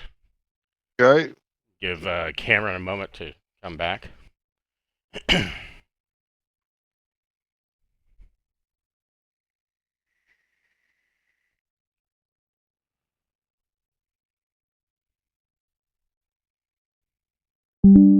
Jackson's creeped out by the magicalness of the Huapaguay, the whole changing forms and stuff. Like, does that mean she's a shapeshifter? No, she is. I mean, well, not really. Damn it! Because that's not. She's a demon. It should be But fire she's not shapeshifting, She is not fire based. and she's not changing shapes though. She's like putting on a glamour or something. Yeah, I mean, it's more like an illusion. Okay. I was gonna say because Blood Sweep would have had a much better time against that if she was a shape changer. Right? Yes. So, round 3, Borman, what are you doing? Foreman's going to take a couple swings there and see what happens. These guys will no longer be. All right. 11 plus 7 is 18. And then 18. Does an 18 hit? Yes, it does. Okay, so that means I hit twice. So this is 5 plus 2 is 7. And then the smite is another 1. So that's 8 points of damage. Okay. And then 4 plus 2 is 6. Plus 4 is 10 points of damage. Ooh, okay. Okay, so Borman slashes her twice with his sword, and she, the Wapaguay, like, he opens up the belly, and, like, just this putrid mass of intestines is coming out. They already look rotten. Malachi, what are you doing? Malachi is going to mumble some words that nobody in the party have heard before. And the Wapaguay must save versus spells. Okay. I'm casting Blood Harvest.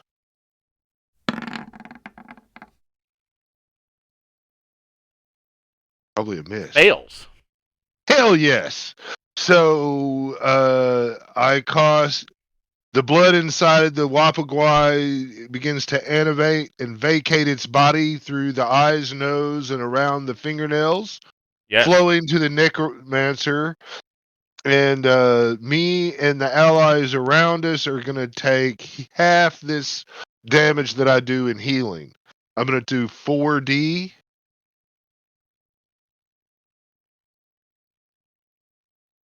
4D damage. 4d4 or I don't remember. Yes. Okay. 4D. It's for every 2 levels of the caster, I get 1d4. Yes.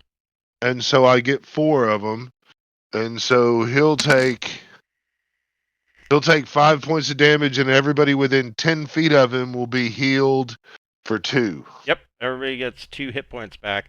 But that, you guys see the blood start to boil out of this Wapaguay, and it just kind of shrinks down until it is nothing but a bubbling puddle of ichor on the floor.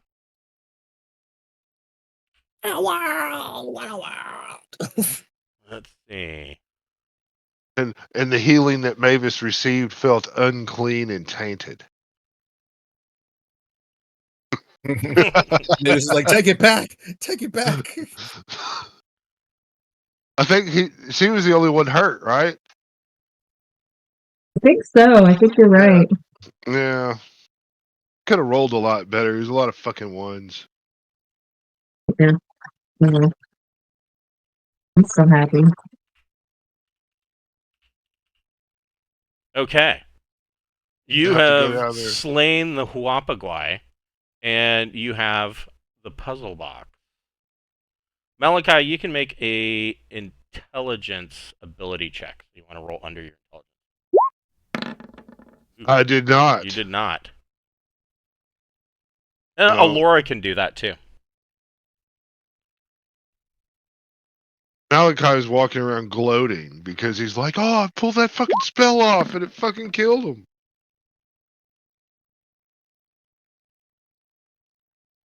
I want to roll over or under? You want to roll under. Okay, my intelligence is 14, so I made it. Okay, so looking at this puzzle box that was letting out all these demonic screams, you are able to determine, or at least you believe, that this may be some form of a phylactery.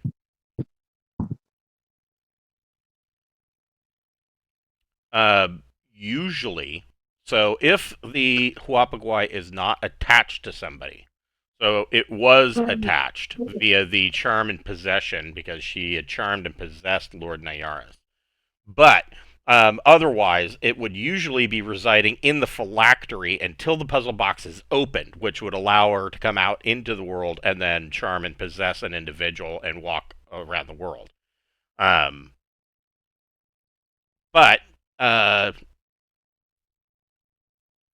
yeah, the Huapagui is dead. So it's like a blank phylactery. Yeah, it is now just a puzzle box. Okay.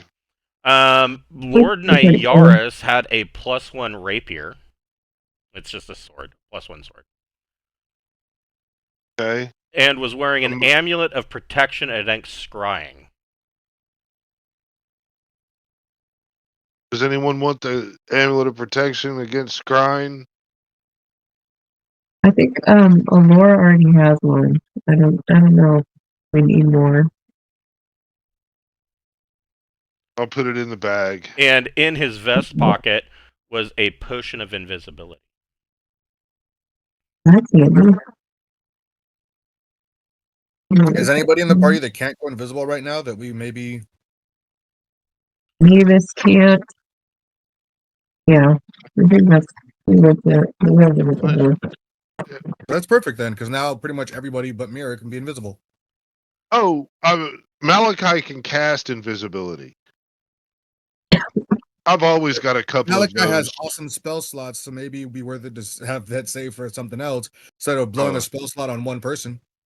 Oh, I hear you. Second level spell. So okay, I don't know how many second level spells you get, but I was like, oh, well, you do some pretty other awesome spells. I don't know if we want. Oh yeah, well, I mean, I've got magic user spell slots and I've got necromancer spell slots. So, I mean, if I were to triple class, it would be real slow to level, but the amount of spells I could kick out per rest would be insane. I mean, you guys get 7 rolls on table E. So who wants to make first percentage check? The backstabber. 19. That's something. Malachi told the dude he was going to kill his father. So under the table with the blanket on it is the Jia Ning's treasure, and you find 7,000 electrum pieces. Hell yes. 7,000 electrum. Yes. We can't just leave that laying around. That would be irresponsible. We're gonna have to open that portal though. We can.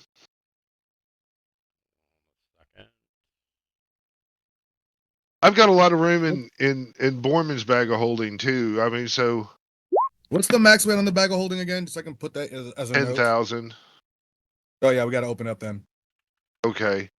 Well, we'll open up the portal home to the vault and dump treasure. Because I am definitely over. 77 is nothing. Next check. I got a roll.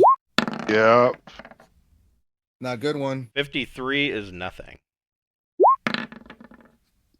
35? 35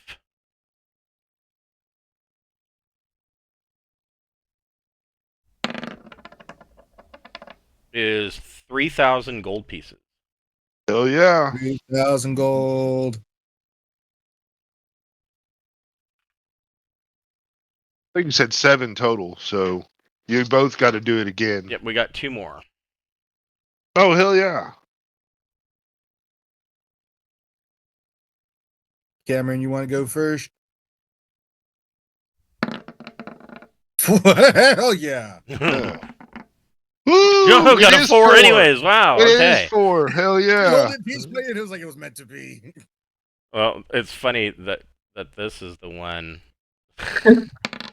7,000 copper pieces. Damn it! I don't want that shit.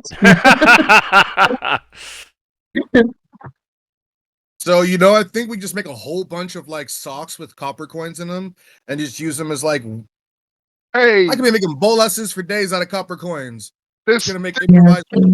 the new master of the mistake needs some money to kind of Leave him with copper. We'll leave him with these copper pieces, that should be able to function well for him until his income comes in.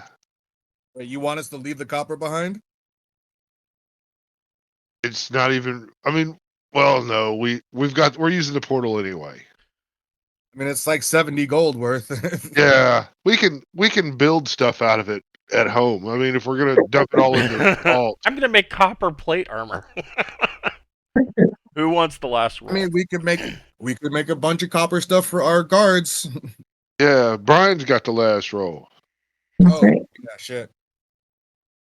Too busy talking about the copper. Nothing yeah. on a 37. 37? Or Okay. 97, sorry. Yeah, nothing on a All 97. right. All right. All right, that turned out pretty good. Yeah, nobody died. Yeah. That was good. So So, where no one in Everett. where are you guys going from here? Oh, we need to go Has down the and talk. paralysis ended with the beast dying? Yes. Okay. Well, we need to go down and tell old boy that his dad is dead. Okay. Yeah. Yeah, like, sorry we had to kill your dad. So you guys make your way back down into the main sitting room of Ashryn Manor, and you can see that as you guys come down the stairs, you see that the master of the hunt. For some reason, I can't always remember his fucking name, even though I created him. Dalier Ilstina has returned with several of the villagers of Southbridge, and they have, they're boasting out front in the yard in front of the manor is the carcass of an owlbear that they killed, and he's boasting to Kirill Triskelin, and the villagers are all kind of cheering, and they're all being served wine, and they're boasting that they killed the murderer of Southbridge, and that the threat, Dalier Ilstina is saying things like, "Don't worry, the good people of Southbridge is safe now. We took care of the perpetrator." And Kirill Triskelin's like, he can't get a word in edgewise. He's like, "Yeah, but that's not, but you guys didn't," and he just keeps getting interrupted as you guys come down the stairs. Wow. All right. We'll be like, oh, we just killed the demon. Everything's okay now. And Dalier Alstein's like, "Demon? What demon?" The one that's been around, the one that the young master here saw jump out of the skin of a woman. It's kind of like there's witnesses to what we've done. Well, you come up with some random beast from the woods. It's just not impressive. I'm sorry. And We got a bottle of goo of ichor from our thing. So there. roll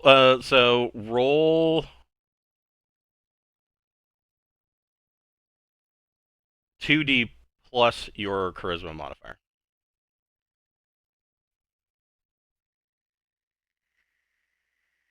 That's a new one on me.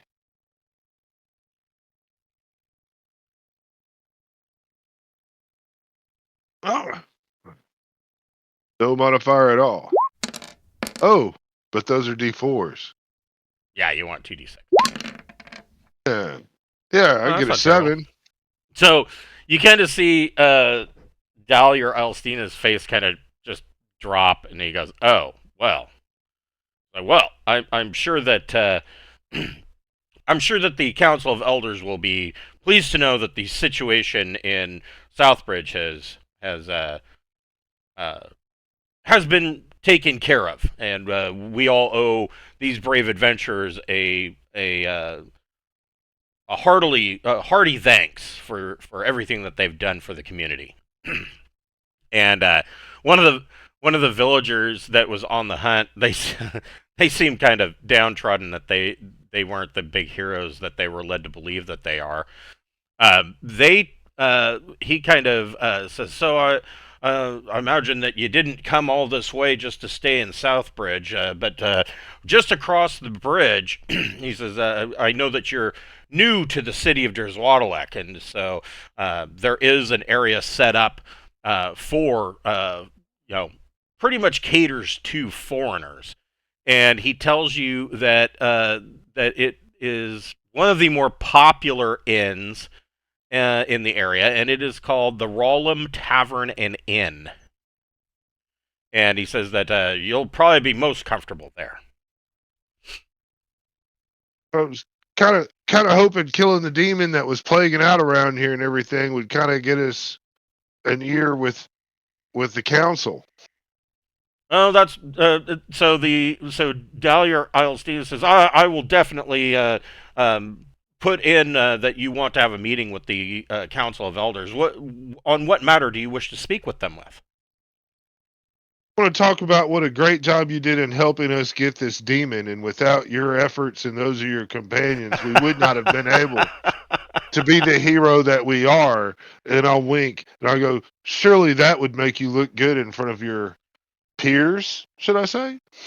Oh, well, I'll definitely bring it up with them, and I would appreciate that. I did what I could. Of course you did. So I'm not opposed to bullshitting the king or whoever if it gets us that piece of armor, or at least an idea on where to steal it from. So Kirill comes over and he personally thanks each of you, and he gives you a small pouch with. Let's see here. Okay. It is a small pouch full of 20 gems, each one worth 50 gold pieces each.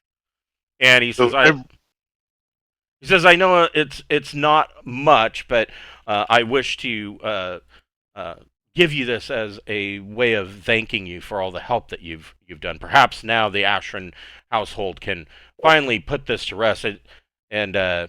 So are you telling him that the body of his father-in-law is up there? Or how are you breaking that? He hasn't been upstairs yet, so.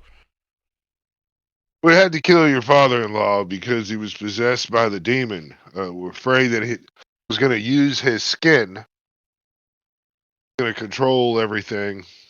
So he's actually greatly saddened by that.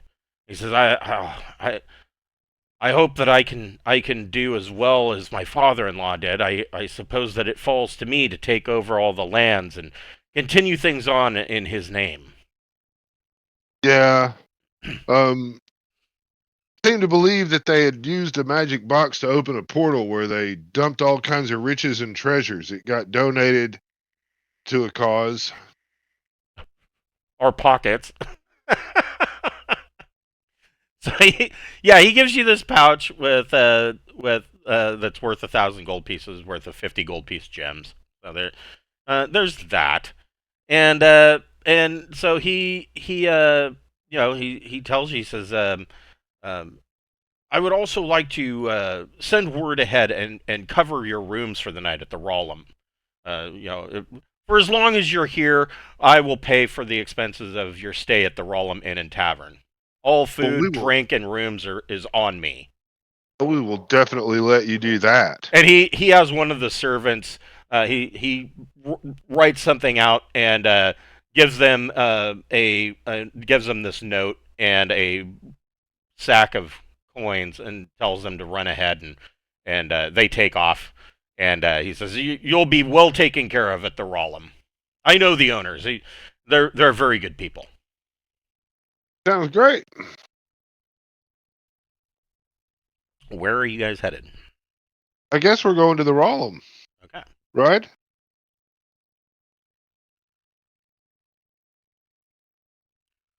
Okay.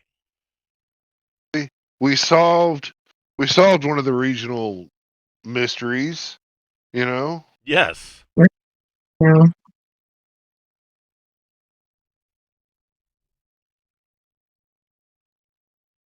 I'm sure there's more crazy shit going on. Okay.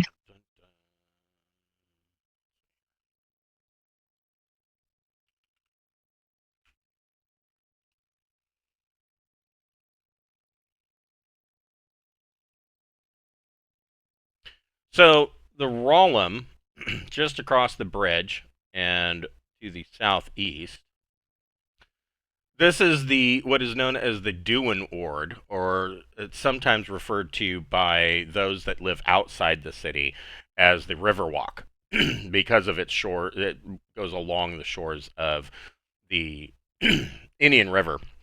And of course, on the northern side of the bridge over here, this is the Docks District, which is, you having been through the Docks District, it is not like the Docks District of any other town that you've been in. Usually, that is a seedier side of town, or at the very least, it's all industrial. The Docks District of Jerswadelek is like that, but it's very clean, and there is not a lot of open crime.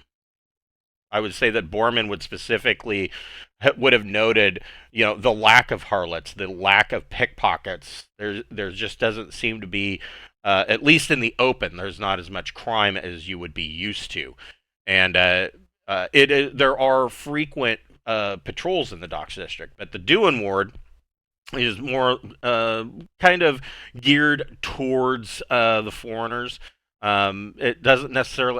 I would say it has more of a festive atmosphere, and the one of the bigger draws to the is the Rollum Tavern and Inn. Now, this is, of course, the Dewan Ward is next to the Tanatar Ward, which is over here. There we go. And the Tanatar Ward for elves would be considered the lower class district of Derswadelike. You see in this ward, and kind of bordering the Duin Ward, you see a lot more wood elves. And the only way that you can really, I mean, to your guys' eyes, the only real way that you can tell the difference is that wood elves seem to be a little bit. They have like a ruddy or tanner complexion from spending so much time outdoors, as opposed to the pasty white complexion of the high elves. And you also note, I mean, what they consider to be lower class wouldn't really be what you would know of as lower class. I mean, it's not a slum. Um, it's just that's what they consider to be lower class. You know that every citizen of Derswadelek gets a monthly 2 silver piece stipend as part of the government. So I mean, there's not really any need for most people to. They don't have to have jobs. They don't have to work, but many of them do, and because of the the shipping industry and exports and some imports, there are some individuals that are quite wealthy, and of course the city is quite wealthy because they have access to silver mines, and so the Duin Ward kind of sits in between these two areas, and um, it is there's a number of taverns and bars and inns, but you have been directed to the Rollum, and it is run by a half elf, Grafir Rollum. And as soon as you come in, he immediately greets you and says, "Oh, you must be the guests of Kirill Triskellin. Word was sent ahead. We've got rooms ready for you." Hold on just find another map, and I know it's here. made it. There it is.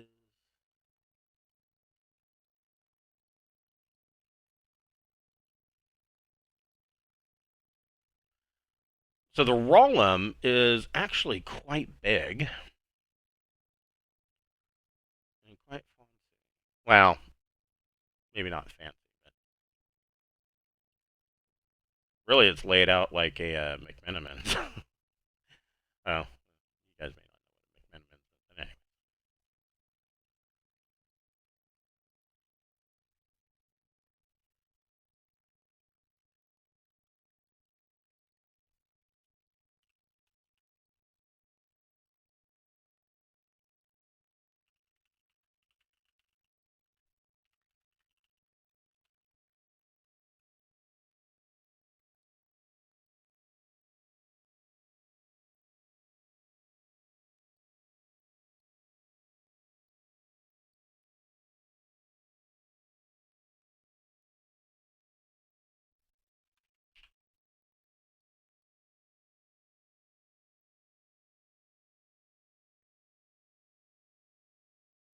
So this is the Rollum.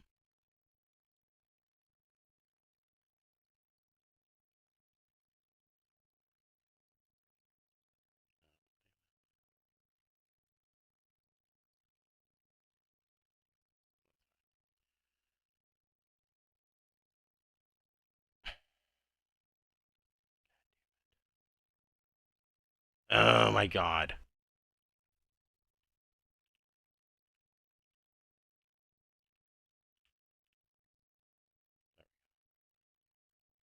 Try that again.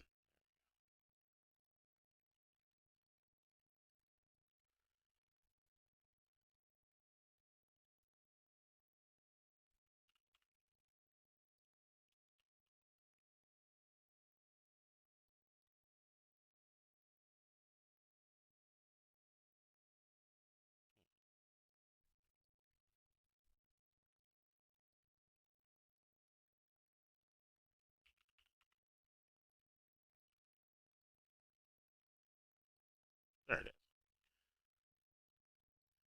is. So this area, that when you first come in, the inn is kind of set up.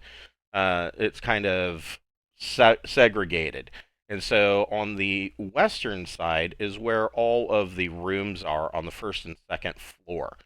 There is a tower in the northwest corner that goes up to a third floor, but that is actually Grafir Rollum's private room. He lives on site.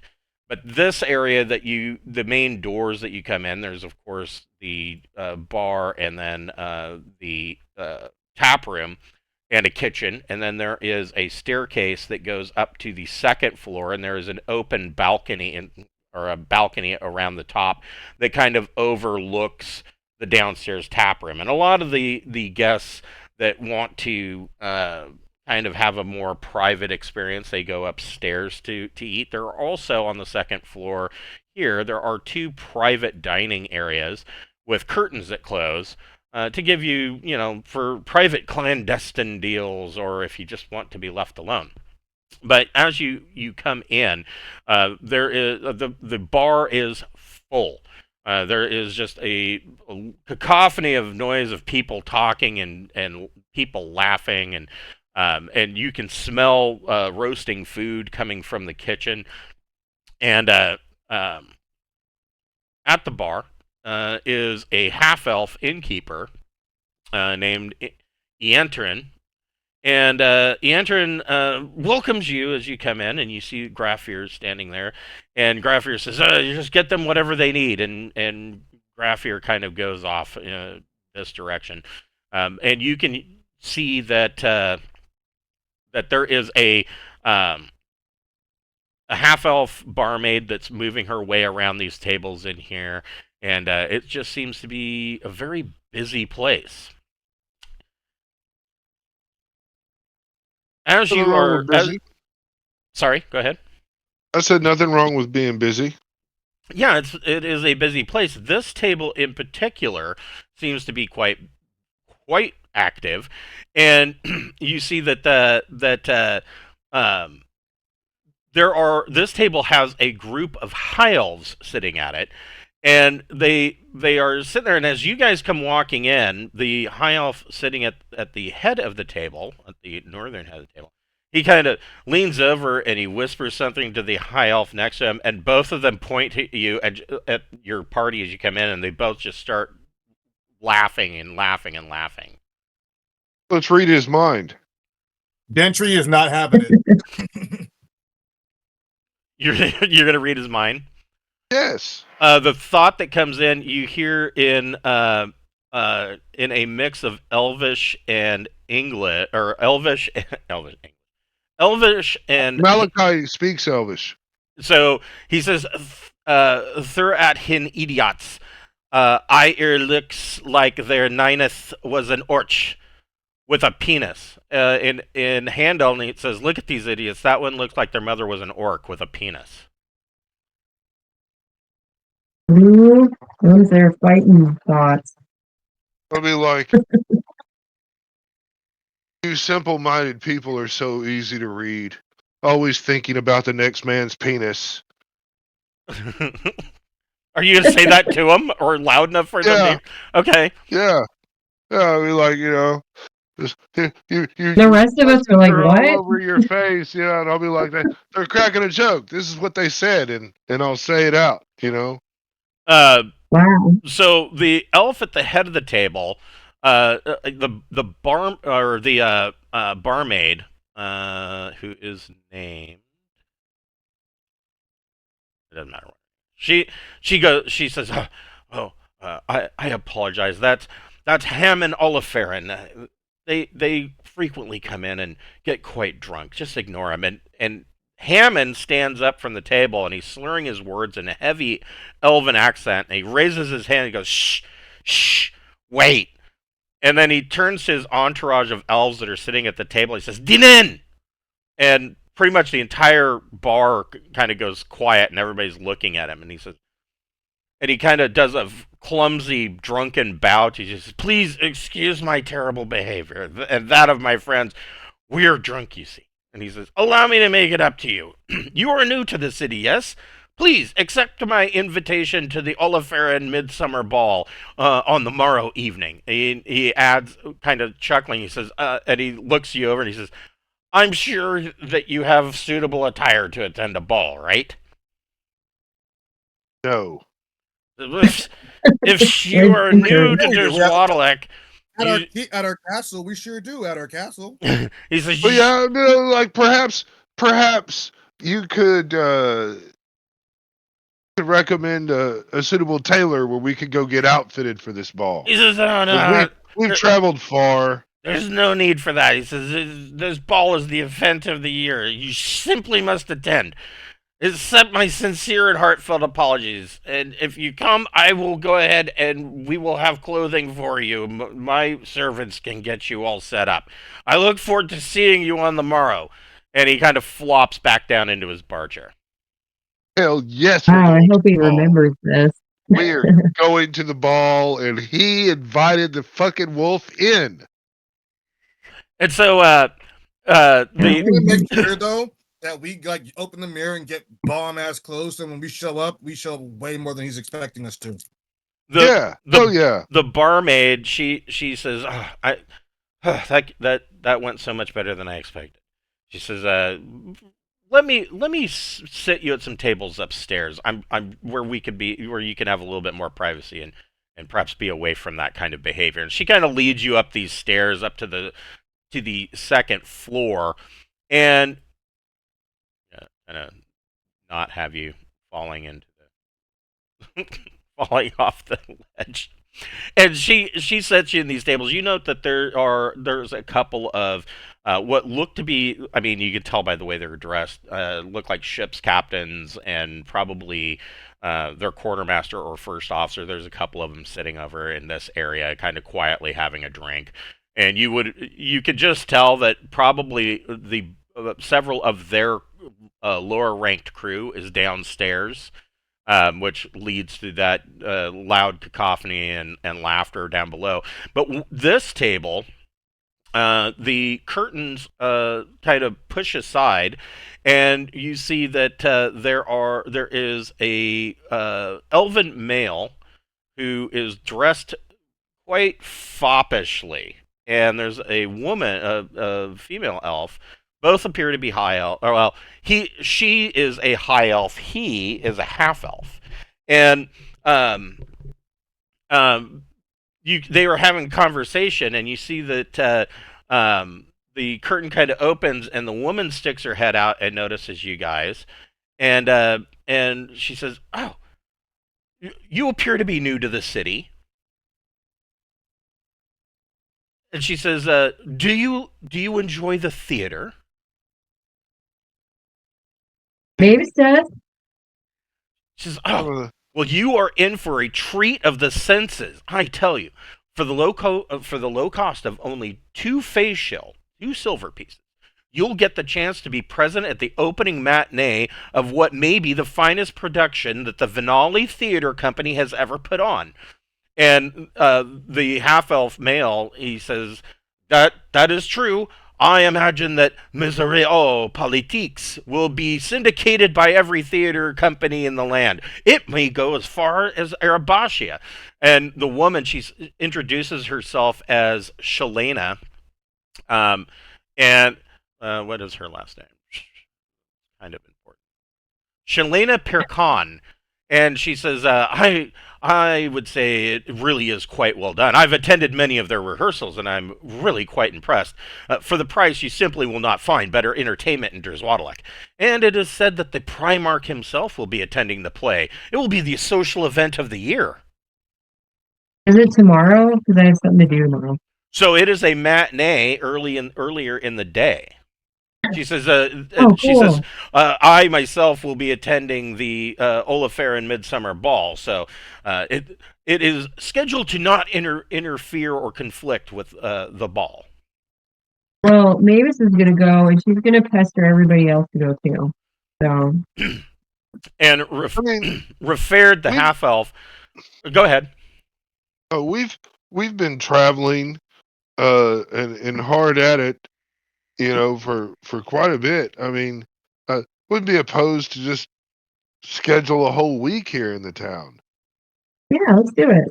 Yeah, we enjoy the ball and the theater and some of the local stuff. Maybe. Yeah. I And mean, of course, they're Referred not far from Castle Braun, so being cool with them is not bad. I mean, Referred, of Okay. course, being the typical theater kid, says, "Oh, you're going to love the play. You see, I play an up and coming politician in the city that has dreams of changing things for the better, but I only too quickly discover that the life of politics is more misery than I had dreamed of, and that to make these changes, I will have to destroy the livelihoods of others. It is all quite deep, and I shouldn't expect you to get all the subtle nuances in only the first viewing." And he goes on and on and on. Well, Mavis is enthralled. She likes this guy, and probably isn't detecting that he's gay. I'm guessing. But yeah. Anyway. well, he did Probably have a safe French. bet. Yeah, he had a French accent. I know that. I'm not saying that French people are gay in any way. I'm not. Well, I will. I don't mind. I'll go there. There was the French skunk. He wasn't Yeah. gay. He was like Yeah, that's over true. hypersex. He was compensating for his homosexuality. That's my Yeah, connection. maybe so. Yeah. So they bring you. And she is like, "Do I have to go?" Well, Peppermint's going. He can hold her hand. Yeah, I'm sure Peppermint wants to go. Yeah, Peppermint wants to see a play. I mean, of course I'll go. What? Yeah. So the Mormon's like, the theater sounds amazing if I say so myself. I cannot think of a reason why I would not want to go and enjoy it and mingle. so let's see.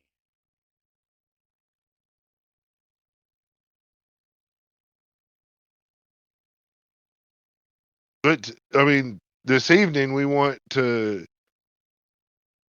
to do a jump back to Castle Braunhaven and get decked out in all our hardcore Braunhaven badass clothes. So they So have we're you. looking spiffy. They have you set up with a couple of shared rooms. There is this one, this one, this one. This one will sleep 3 people, and of course, if you would like, this private room is available. Got 1, 2, 3, 6 people can fit in double rooms. 1, 2, 3. Got an extra person. So 2 people can sleep in here. 2, 4. Oh, I'm sorry. There's 2 private rooms available. 6, 8. Assuming that you want Mira to have a bed. Cat. Mary doesn't need a bed. So there are 2 private rooms available. I Mary's think gonna we need to cuddle up get with those, Jack. right? To Yeah. have enough people. Let's see. We got that room and there.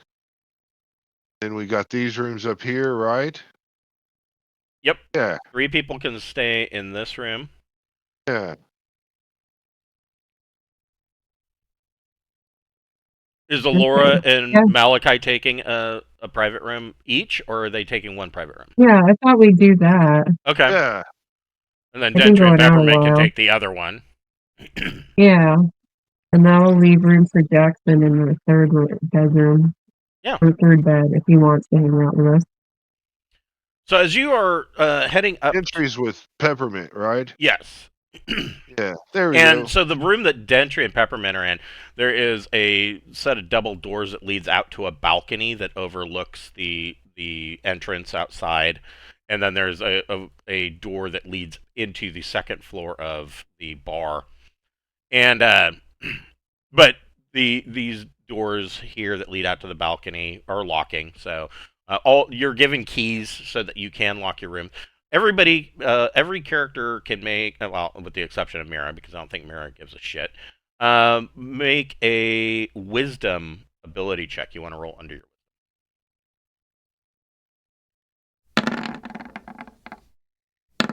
Oh shit. Okay. Borman made it, but Malachi did not. Okay. No, you want to said under. Yes. So it's the other way around. Borman did not make it, but Malachi did. Okay. Jackson nailed it. Oh, Alora yeah. and Peppermint made it. Yeah, somebody made it. Who got the 2? Alora, and then Peppermint made it as well. Okay. Yeah. So you guys that made it, I mean, Borman's completely clueless, but you guys, of course, you go back downstairs and they come over here and they assign you to your rooms and they give you your keys and you go through these double doors up here to this kind of semicircular staircase. And the staircase is built on the ground floor. It's built around an actual a fountain that actually works. And there's a semi-fancy looking elven statue in the corner, and you go upstairs. But as you are coming through here, you guys notice that going into this room down here, you see a Orentian individual, an older man with a long gray beard, and he's got long hair, and he's kind of just wearing very loose-fitting robes with a simple rope tied around his waist, used as a belt. And you see him unlocking his door, and he goes in to this room. And you can hear the door lock click after he's inside. And then you come upstairs, and you all go to your individual rooms for the night. Hold on. It's making my OCD fucking flex hard.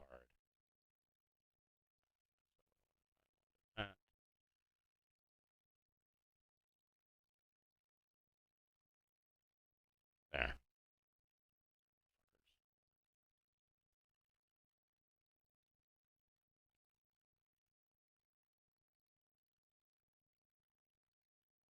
There, that's better. And so you guys all get up to your rooms for the night, and we will pick it up there next week with what you plan to do. If you're going to rest, you can rest, or we can just pick up with you guys cleaning up and going to the theater. But let me divvy up some XP because you guys got a. We should have did good this week, I think. Yeah, you guys got a lot of XP. Let's see here. Yeah, mostly in the form of treasure, but it still is a lot. All right, so everybody gets. Type it out here. 4,551 XP.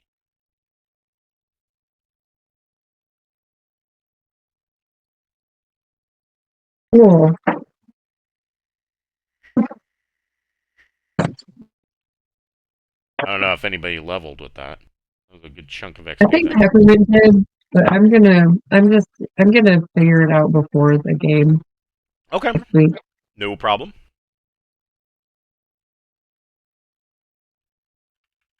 This was fun though. Thanks so much. You're It very was welcome. fun. Have a good day, you guys. You too. Have a good one. All right. Thanks.